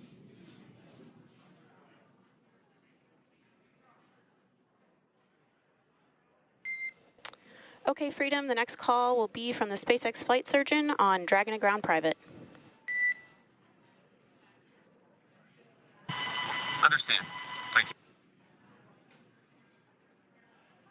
Callouts there indicating that the crew will have the opportunity to do a quick check-in with the SpaceX flight surgeon. This is standard procedure for every Dragon spacecraft when it returns to Earth. It's just an initial check-in, make sure everybody is doing okay. They will also have another check-in with the flight surgeon once they are on board that recovery vessel that you see there in the background. We can now see that SpaceX recovery team member they're on top of the Dragon spacecraft. They are going to be working to install plugs in the Draco thrusters to ensure that none of those, and to ensure that no more hypergolic fumes or vapors come out from the spacecraft. They'll also place harnessing around the spacecraft that are required in order to lift it out of the water. Go ahead, Sandra. Continuing to get some views of the recovery personnel, both the main recovery vessel Megan, as well as some of those fast boats that we've discussed previously. It looks like just a beautiful day there out off the coast of Tallahassee, Florida. Weather was pristine. We were able to get undocked from the International Space Station as expected at 10:05 p.m. Pacific time yesterday evening, and Crew Dragon has since completed steps ahead of its splashdown at 2:57 p.m. Pacific, and we're now stepping through procedures to get Dragon hoisted up onto the Megan recovery vessel and get the crew extracted out of the spacecraft. And you did see some of the parachutes that were near the spacecraft. Upon detection of landing, Dragon automatically releases those main parachutes to prevent wind from pulling the spacecraft. Dragon then automatically safes any pyrotechnics that may still be present on the vehicle and may automatically perform additional minor system reconfigurations. The astronauts will remain seated and in their suits at this point, but the onboard air conditioning keeps things temperature controlled inside the spacecraft so the crew remains comfortable, and the communication systems. Freedom, SpaceX, ComCheck. SpaceX, this is Freedom. Loud and clear. Copy that, Freedom. Have you loud and clear as well, and Dragon to ground is no longer private. Understand, thank you. As we saw there on the screen, we have a couple of fast boats in the recovery fleet that have quickly moved into the splashdown location. They are being followed by one of the main recovery vessels, which will move into position upwind of the spacecraft. The two fast boats have very specific roles. Excuse me. The first approach is focused on immediate safety inspection, as we saw. They do this for spacecraft integrity and checking for any presence of those hypergolic propellant vapors. And this ensures that it is safe for the recovery vessel to approach Dragon. Once Dragon is cleared for full approach, as we heard is the case today, the team begins rigging the spacecraft for water recovery by the recovery ship. The second fast boat is responsible for parachute recovery and also serves as a redundant boat to the first one that makes the initial approach to the Dragon spacecraft. As we saw a little bit earlier, we were also able to see one of the recovery team members get on a jet ski to help gather up the parachutes that were automatically detached from the Dragon spacecraft upon splashdown. And it will take a little over 10 minutes for the recovery crew to complete their safety checks. Once they complete, the team will begin preparing Dragon to be lifted, and as you see, they are preparing for that to take place at this point. As part of the preparation for this lift, one member of the recovery team has climbed on top of the spacecraft already so they can attach Dragon's hoist rings and connect to the lifting lines. It will take us less than an hour to raise Dragon to the recovery boat and remove the crew from the spacecraft. After medical checkouts, the crew will return to land within 4 hours by helicopter. And if no additional medical assistance is needed, the crew will board a waiting NASA plane and depart for Houston.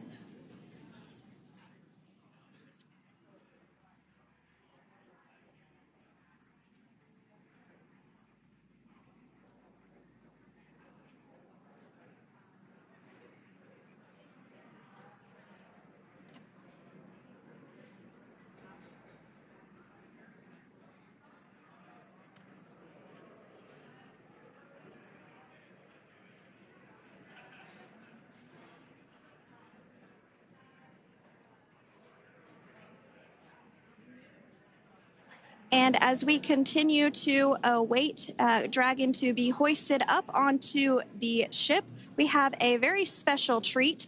NASA Public Affairs Officer Jaden Jennings, who is actually on the recovery vessel and had a bird's eye view of the splashdown today. Jaden, how are you? How was the view from the recovery vessel? Hi, Sandra. How do you hear me? I've got you loud and clear, Jaden. It's so great to hear you. Awesome. So Splashdown, Sandra, was nothing Freedom, short of be advised. spectacular. We are transitioning the forward link. Comm will be unavailable for approximately 5 minutes.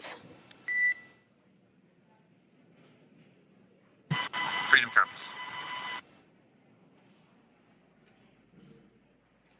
Thanks so much, Jaden. We did just have some communications letting us know that we'll have about a 5-minute period where we won't be able to hear from the crew. So please go ahead, tell us, how was the view from the recovery vessel? Absolutely. Yeah, I was mentioning earlier, Splashdown was nothing short of spectacular. And we were stationed about 1.5 nautical miles away from the splashdown zone and had great visuals here on the recovery vessel Megan. We actually saw a little of the smoke trail as the spacecraft was coming in, and then moments later we spotted those drogue chutes, and this was quickly followed by 4 healthy white and orange main parachutes. We then tracked Dragon all the way down as it slowly propelled into the ocean, and I think I speak for all of us on the ship when I say a new core memory was made today, and we are looking forward to having Crew-9 on board with us a little later. Jaden, that is amazing. Now, obviously, we are watching it here on camera, and the landing conditions look pretty good, but how was it from your perspective? What is the sea state out there? Absolutely. So we've had optimal conditions for splashdown, and today it is sunny and 63 degrees outside right now with clear skies, light winds, and calm seas. The sea looks absolutely beautiful right now, and light blue with the sun reflecting from it. And Kate, I think the crew's going to like what they feel weather-wise on this picture-perfect day for splashdown off the coast of Tallahassee. Thanks so much, Jaden. It certainly looks like a beautiful day. Can you tell us a little bit about the journey of the recovery forces to get to this point? Sure. So one unique aspect of this recovery was the onboard training on station conducted for Butch and Suni to ensure they were ready to return on a Dragon spacecraft. That training covered all aspects of their return, including nominal and contingency departures, deorbit burns, splashdown, and post-landing ops, which is what this team is preparing for now. As for the recovery teams themselves, we started the day taking a series of helicopters out to the vessel, and as standard, the recovery director and crew support teams were on that first helicopter out and took the time to get everything prepared on the ship. About 2 hours before splashdown, they deployed those fast boats and jet skis into the water. I was actually on the second helicopter out, and we were on the vessel about an hour and a half before splashdown and landed on top of the helicopter pad on the Megan. And the teams have been working diligently across their respective disciplines this week, executing what can only be described, in my point of view, as a logistical masterpiece, just ensuring every detail has been in place for Crew-9's return. That is such great news. I'm so glad that you're able there to experience it in person. Now, can you tell us a little bit about what's next to retrieve the crew for the recovery personnel on board? Yeah, Kate. So coming up next, Dragon will be hoisted into the on-deck translation system, or the nest, at the aft end of the ship, and then will be translated pretty quickly towards that egress platform. We'll perform another series of safety checks as final precautionary measures just to make sure there are no hypergolic vapors present before opening that side hatch. And then once that side hatch of the spacecraft is open, the crew will be assisted out of the capsule one by one from NASA and SpaceX. Freedom, SpaceX, ComCheck. Freedom's got you loud and clear. Thanks, Nick. I've got you loud and clear as well. We have completed our forward link transition.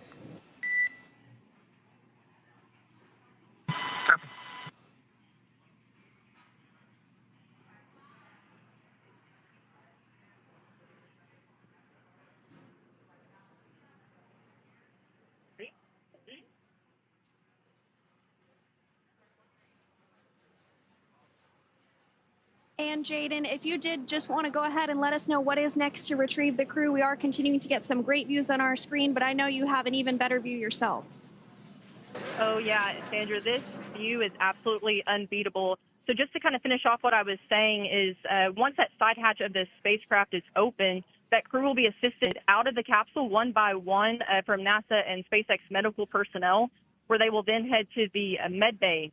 And after those medical checks, they will get on that first helicopter out and arrive at the airport, where they will then board a NASA plane and then head back to Houston, Texas at the Johnson Space Center to begin their post-flight period. And we're eager to see the Crew-9 astronauts back on Earth, and we'll keep you updated on every moment of this process. And with that, I'll toss it back over to you guys at Hawthorne. Thank you so much. That was Jaden Jennings, NASA Public Affairs Officer, who watched Freedom splash down firsthand from the recovery vessel Megan. Thanks so much, Jaden. So we are continuing to get these great views on our screen here of Freedom. As we mentioned, it's splashdown at 2:57 p.m. Pacific time off the coast of Tallahassee, Florida. The recovery personnel are continuing to step through procedures to hoist Dragon onto the recovery vessel Megan there, which is now coming into view. You can see just how close Megan is at this point, and that's that helicopter pad that Jaden was just discussing, where the crew will fly off of onto the coast of Florida, and then eventually they'll fly back to Houston. Just underneath that helicopter pad is that translation deck where we will see the nest once it is loaded up with the Dragon spacecraft on board. The nest will be translated to the forward end of the recovery vessel, and that is where our Crew-9 team members will egress from the Dragon spacecraft. Now, here on your screen, we can see dolphins, actually, who want to come and play with Dragon. Now, one of the fast boats there in place, working to assist the recovery team member. It's incredible. I just love these views. We really see them even better in daytime, but just seeing the recovery team work in tandem to step through each step, to step through each operation. Obviously they're getting quick assists from the honorary part of the recovery team, those dolphins in the water there. Now, the recovery team member that is crawling around the Dragon spacecraft. Earlier we saw a view where it was like a spider monkey pose. We can see that individual now standing in the bucket where the main parachutes were stored while Dragon was on orbit. Obviously, those main parachutes were utilized for splashdown today. They were deployed and cut from the Dragon capsule, and one of the other fast boats of the recovery team working to pull those out of the water. Now, the recovery team member that is there working on top of the Dragon capsule. Earlier, we saw that person performing safety checks. Now we can see some harnessing being placed around the capsule. This harnessing is what will be used to lift the Dragon capsule out of the water and onto the recovery vessel. Wow, we got a cute little pod of dolphins. It wasn't just one or two. I mean, that water just looks beautiful. We had ideal splashdown parameters today. Obviously, wave height, ne'er a concern. The weather is beautiful, as Jaden mentioned, in the 60s, sunny. Looking forward to seeing Crew-9 exit the capsule here shortly once they get hoisted onto the recovery vessel Megan. We can see that recovery vessel slowly but surely closing the distance there between... Oh, dolphin cam back again. We can see that the Dragon capsule and the recovery vessel, that distance is closing. Again, this is just one more step as we continue to work recovery operations for Dragon Freedom, and we anticipate the lift of the Dragon capsule to occur here in just a few minutes. Now, once all of the rigging is on the capsule and it's hooked up to the recovery vessel, we will see the hydraulic arm, which is that kind of like bridge-like structure there at the aft end of the recovery vessel. We'll see that articulate backwards, and that's a good sign that we're getting even closer to pulling the capsule out of the water. It will then move forward, and the capsule will be placed inside of what you can see is basically a basket. We call it the nest, Dragon nest, that's where the capsule will be placed in order for it to be translated to the forward end of the vessel and for the astronauts to egress.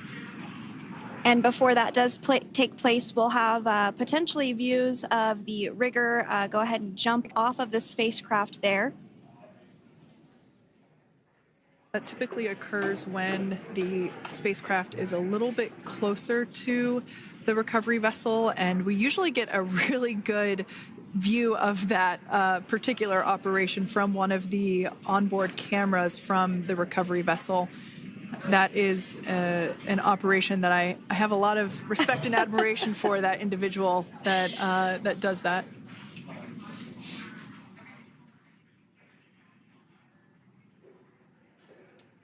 So again, Dragon continuing to get closer and closer to the recovery vessel Megan. You see some of those ropes now coming into view as well. If you are just joining us, Crew-9 Splashdown off the coast of Tallahassee, Florida at 2:57 p.m. Pacific time with NASA astronauts Nick Hague, Butch Wilmore, Suni Williams, and Roscosmos cosmonaut Aleksandr Gorbunov. They're now working through procedures to hoist this spacecraft up onto the recovery vessel Megan.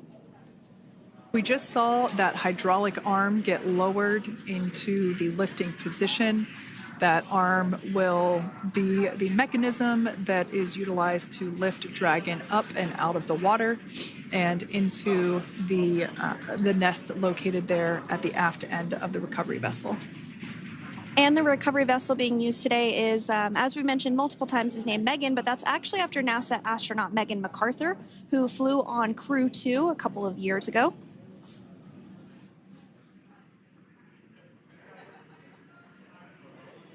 We're getting some views now from actually inside the boat. Yeah, you're exactly right. This view is straight down the recovery vessel. That platform that was closest to the camera, that is the egress platform. Freedom, rigging is almost complete. Approximately 5 minutes until capsule lift. Great news there from SpaceX Crew. So about 5 minutes left until we see Dragon Freedom get lifted out of the water. That hydraulic arm, as I said before, is the mechanism that will lift it. It's quite swift, actually, the whole process of getting the spacecraft. Brace for capsule lift. Bracing. There it goes, Dragon Freedom being lifted out of the water and onto our recovery vessel, Megan.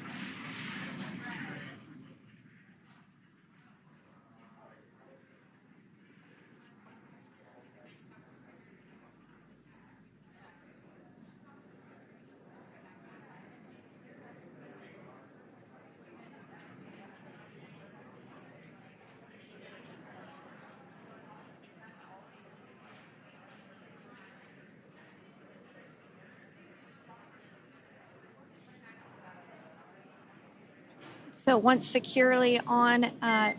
Welcome aboard the recovery vessel. Recovery personnel are completing final checks and stand by for translation to the egress platform. Freedom copies. Great news there, letting us know that Dragon Freedom has been successfully recovered from the water's surface.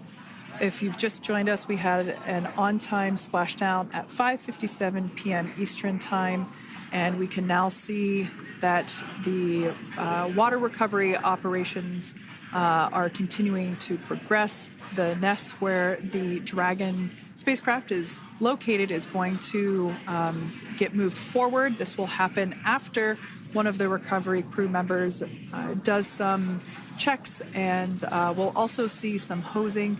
Obviously, the spacecraft splashed down in salt water. Salt water is corrosive, and we want to try and rinse out as much of the salt water as possible to reduce that corrosion on the metallic structures.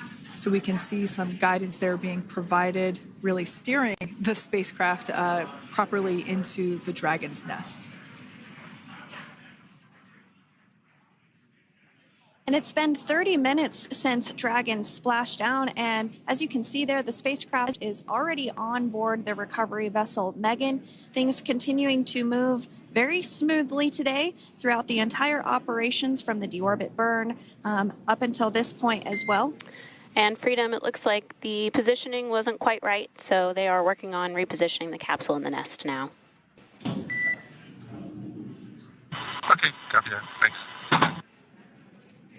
And with that, the team is just going to adjust the Dragon spacecraft a bit so that it's in the right position ahead of translating up a little bit closer ahead of the side hatch. So the team is now going to step through the procedures to ensure that that takes place. While Dragon does fly itself autonomously, it clearly is unable to park itself autonomously.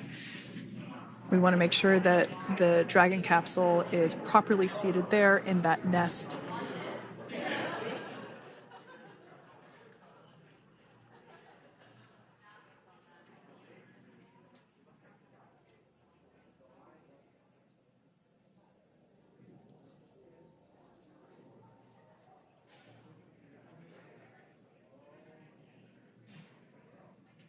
Once Dragon is fully seated in the nest, we'll probably see a bunch of that salt water come out from the bucket there located underneath the side hatch. See some salt water splash out. As I mentioned before, one of the recovery team members will begin hosing down the exterior of the spacecraft.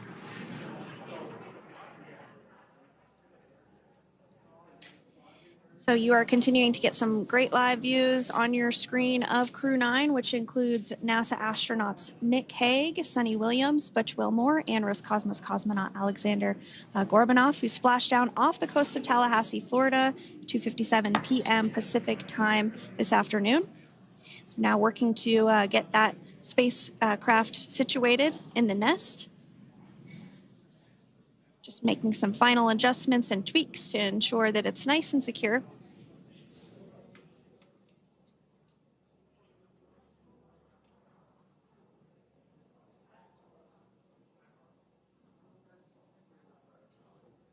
Once the spacecraft is seated and secured and oriented correctly in the nest, Dragon will be moved into the hangar located underneath that helipad that we saw earlier from the aerial views during recovery.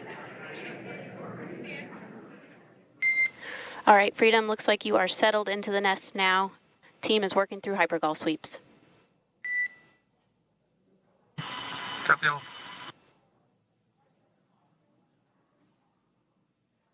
Call out there telling us that the recovery team is doing the second round of those hypergolic sweeps.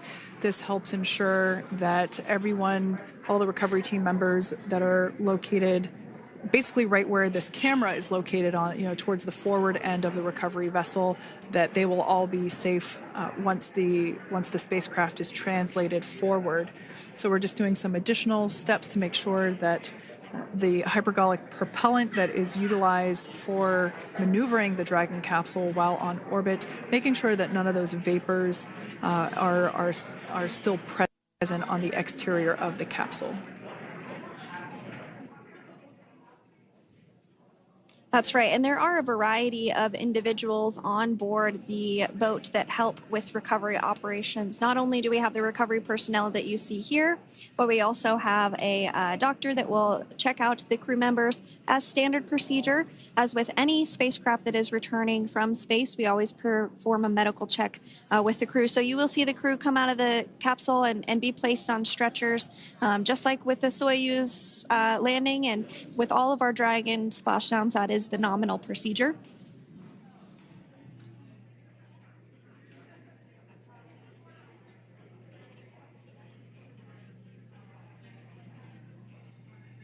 We'll stand by to see Dragon Freedom translate or scooch up a little bit closer to the camera angle that we're seeing right here. And then teams will step through procedures to get that side hatch opened. You see it right in the dead center of your screen there. It's kind of that rectangular shape. It has not been opened since Crew-9, which included Nick Hague and Aleksandr Gorbunov, launched back in September from the Kennedy Space Center in Florida. So that will be the very first time that hatch is opened. Once docked to the International Space Station, crew enter through the top hatch, which was where the nose cone is now closed. That's the hatch that they actually utilize to go ahead and get inside the International Space Station.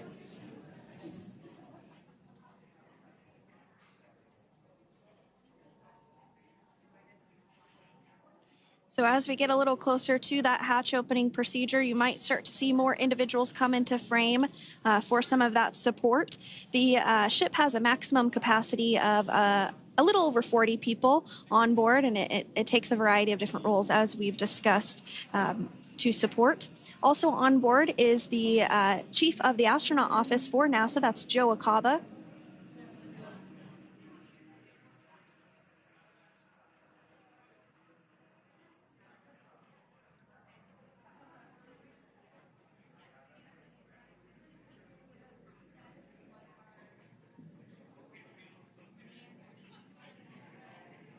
Now, while we are standing by for translation of the Dragon spacecraft to the platform there, the recovery platform that we see in the foreground, it is important to note that Nick, Suni, Butch, and Alexander will be getting assistance from the recovery teams while exiting the spacecraft. This is the same process for any returning long-duration crew members. As you could imagine, returning to a gravity environment can wreak havoc on our vestibular system, which is responsible for maintaining balance and motion. Of course, safety is our number one priority with this operation, so we'll see the crew members helped out of the spacecraft one by one, and they will be assisted the few feet to the medical quarters aboard the boat. And on board Dragon are three veteran space flyers. That includes Nick Hague, the commander, as well as Butch Wilmore and Suni Williams. Aleksandr Gorbunov is completing his very first space flight on this mission, and he completed 171 days in space along with Nick Hague.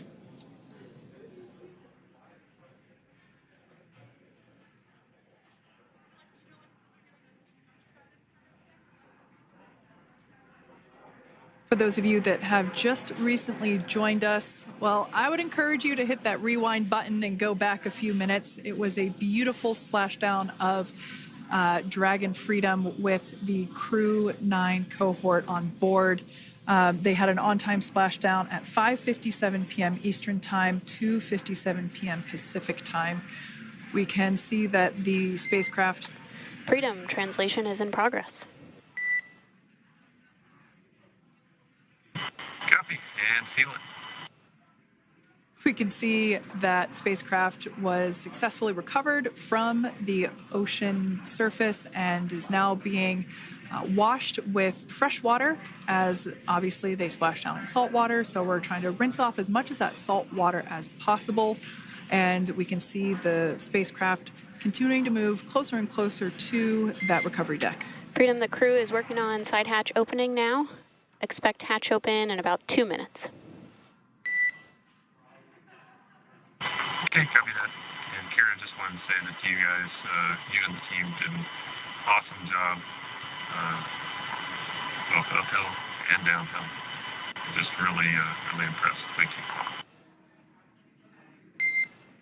Thanks, Nick. It's been an honor. This is a pretty exciting moment coming up. We are working to open the side hatch. One thing that may not be obvious from, just looking at the spacecraft here is that this side hatch that we're about to open, the last time it was open was when this spacecraft was at the launch pad. This side hatch is what is used for initial capsule ingress and final capsule egress, but all comings and goings from the spacecraft while it is on board the space station are from the forward hatch, which is located at the top of the spacecraft under that nose cone. So this is a pretty exciting moment because it will be the crew's first breath of fresh air since boarding their ships at the start of their journeys last year. And the very first person that will have the opportunity to say hello to the crew once that hatch is open is a SpaceX medical recovery personnel representative. Then we'll see procedures take place to remove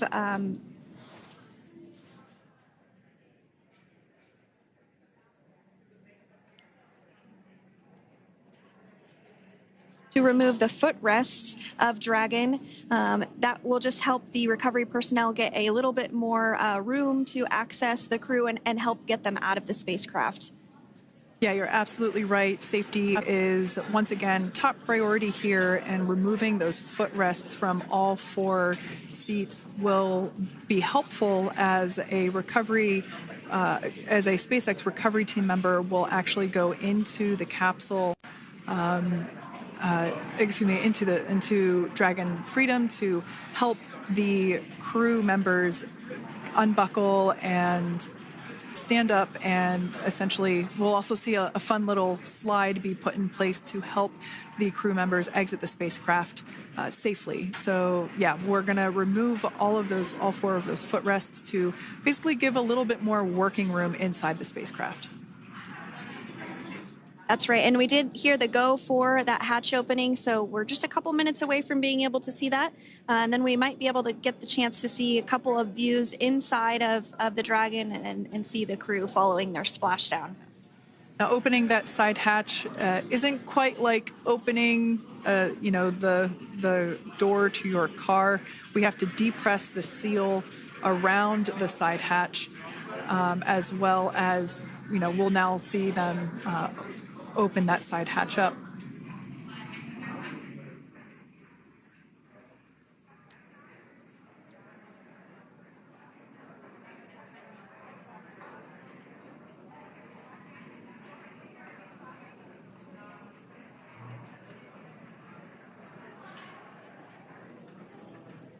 And there you have it. The side hatch is open for the first time since September.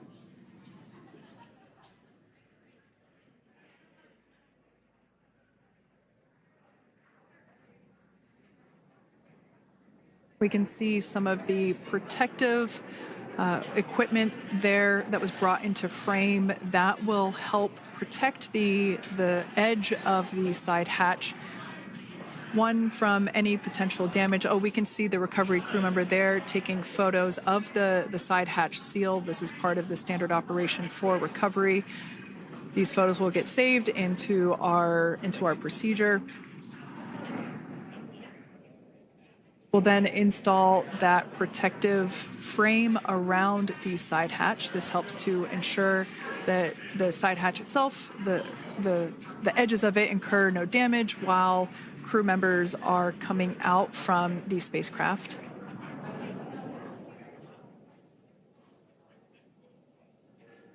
If you missed it, there was also a recovery team member that went inside.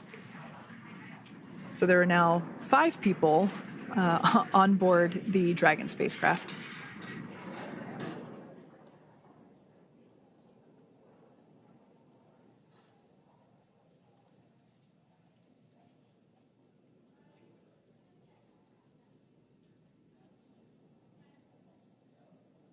And if you are just joining us, it has not yet even been an hour since Crew-9 splashed down off the coast of Tallahassee, Florida at 2:57 p.m.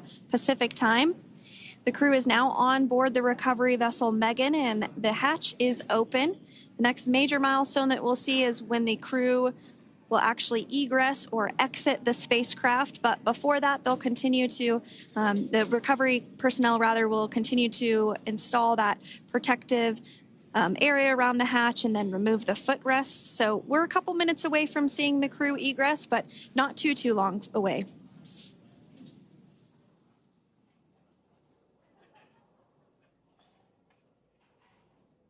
We'll probably see those footrests being handed out here in the near future, as I mentioned before. Oh, of course, we got to get a well-documented photo of the moment. Although we can't see it from here, I'm pretty sure there are 4 smiles on board right now. And we did hear that report out from the commander, Nick Hague, following splashdown, that there were four smiles as far as he could see. Yeah, capsule full of grins. Now, generally speaking... And there we do see Crew-9, some happy waves, smiles all around back on Earth.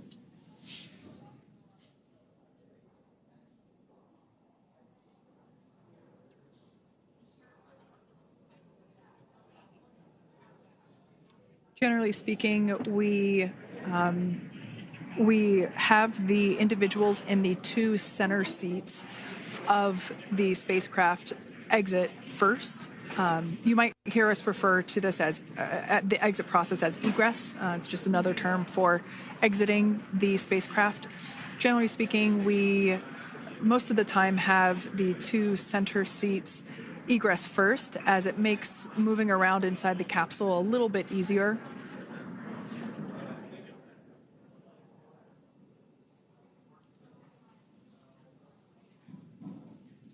We can see the tablets that were previously located on the upper leg of the crew members. We can see those being handed out to the recovery team.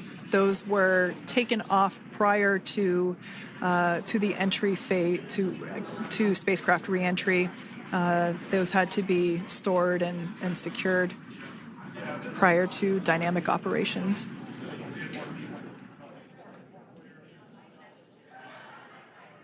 It looks like we are starting to see the footrests also be removed. I just saw one there on the screen. There are 4, of course, 1 for each crew member.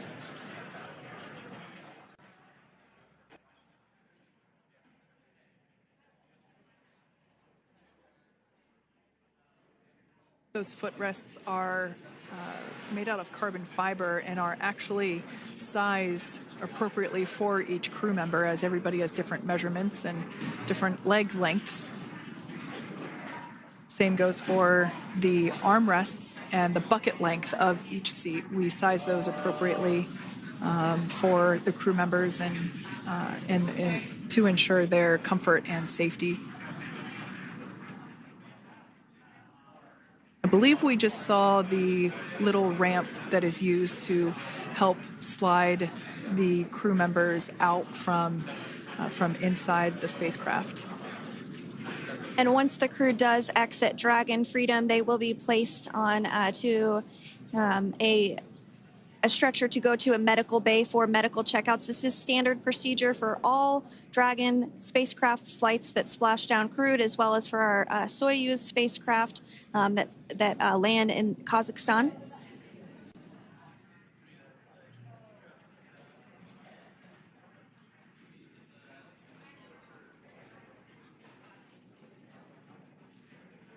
We could see the exterior of Dragon Freedom quite clearly in this shot, and it's such a beautiful sight. I personally prefer the capsule when it has some of that charring from atmospheric reentry. It is the signature sign of a capsule that has returned to Earth.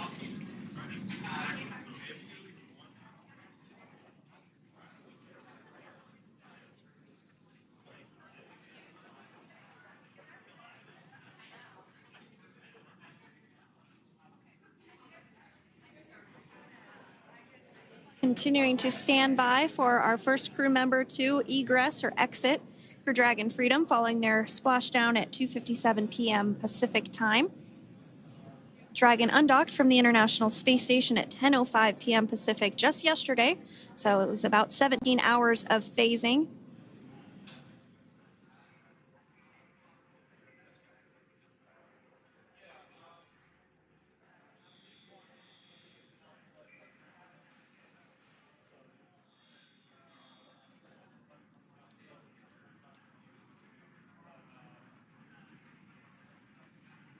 And while on board the International Space Station, Crew-9 contributed to 900 hours of science, over 150 research experiments and investigations, making great use of the microgravity lab of the International Space Station, which celebrates 25 years of continuous human presence this November.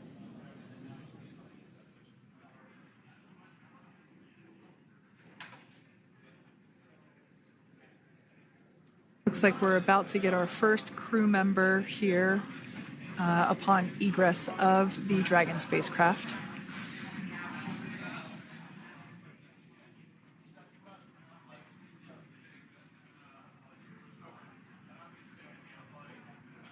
So we are standing by for that egress. Outside of Dragon, you do see one of those stretchers. This is the expected procedure, as the crew will be taken to medical facilities following their exit from Dragon.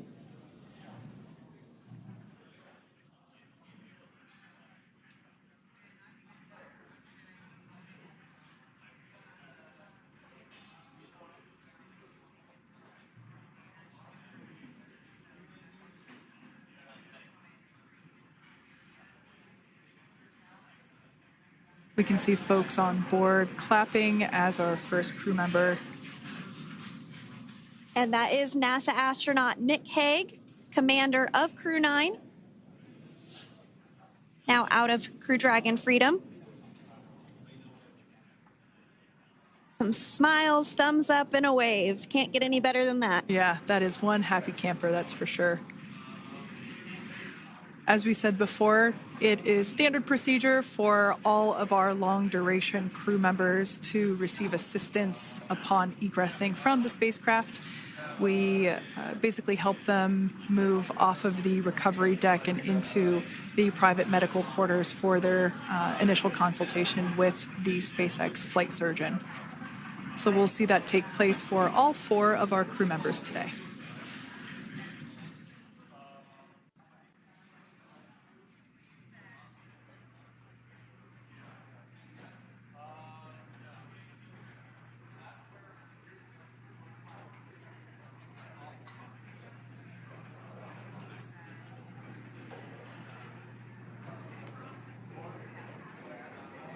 And we are standing by for the next crew member to exit Freedom.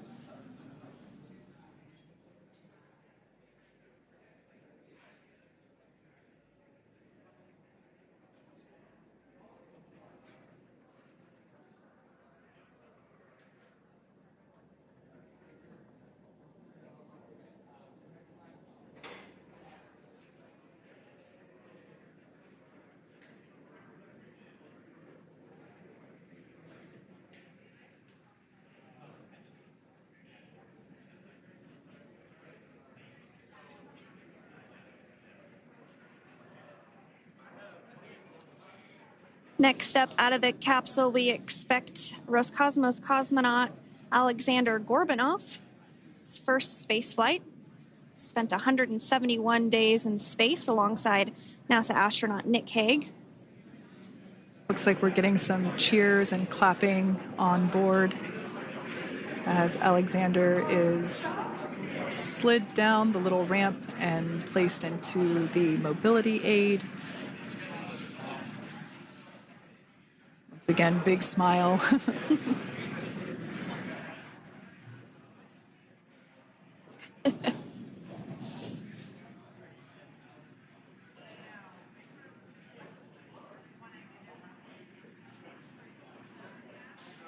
Now, the 2 crew members remaining in Dragon are NASA astronauts Suni Williams and Butch Wilmore. They completed 286 days in space. One of the remaining footrests being removed from the Dragon spacecraft.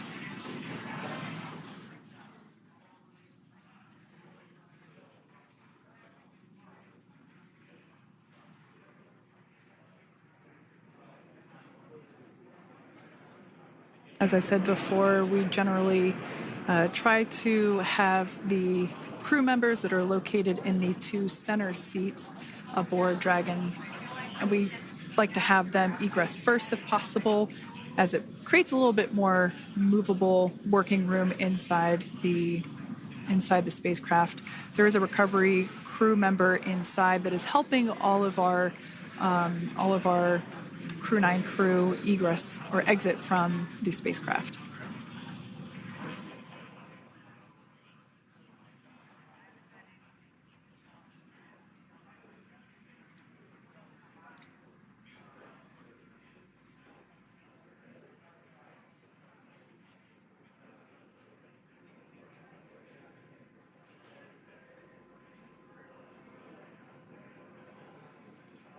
We are standing by for the next crew member to egress or exit Crew Dragon Freedom following the splashdown not even an hour ago at 2:57 p.m. Pacific time.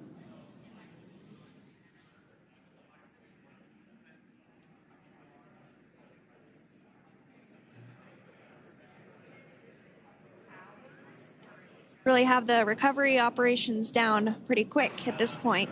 Yeah, it's pretty incredible to think that just 5 years ago when we were doing the initial demonstration missions of the Dragon for Crew Dragon, that now we're under about 30 minutes for, to retrieve the spacecraft from the water, and just several minutes here while it's been on board and to get everyone, really to get that side hatch open.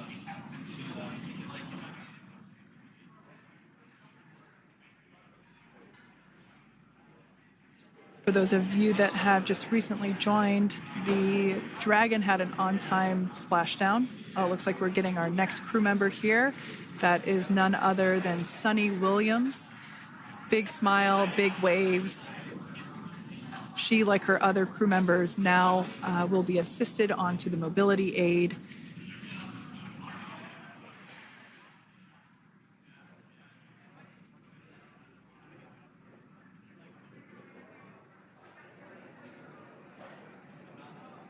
There we have it, some waves, some thumbs up, and some smiles.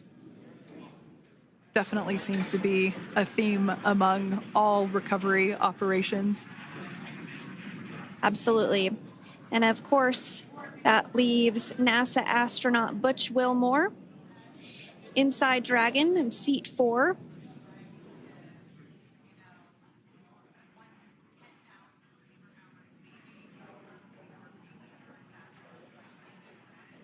We're getting some views of him now as he egresses or exits the spacecraft.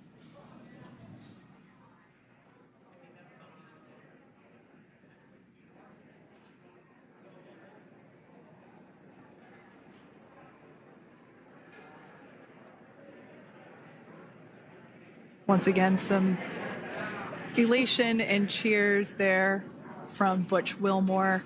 As we mentioned before, returning to Earth coming from a microgravity environment can wreak havoc on the body. So it is customary and just standard procedure for all of our long-term space residents to get assistance once they are back on board the recovery vessel.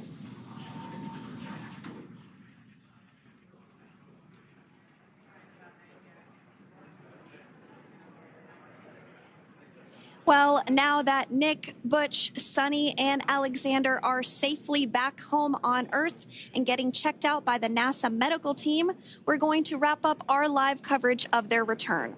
The Crew-9 mission began a little differently than usual since Butch Wilmore and Suni Williams were already aboard the space station when Nick Hague and Aleksandr Gorbunov arrived on the Crew-9 spacecraft in September. Having arrived as the crew flight test crew for Starliner, Wilmore and Williams were fully incorporated into the space station's Expedition 72 team and began research and other work aboard the station along with the other crew members. Williams commanded the orbiting laboratory for much of the expedition.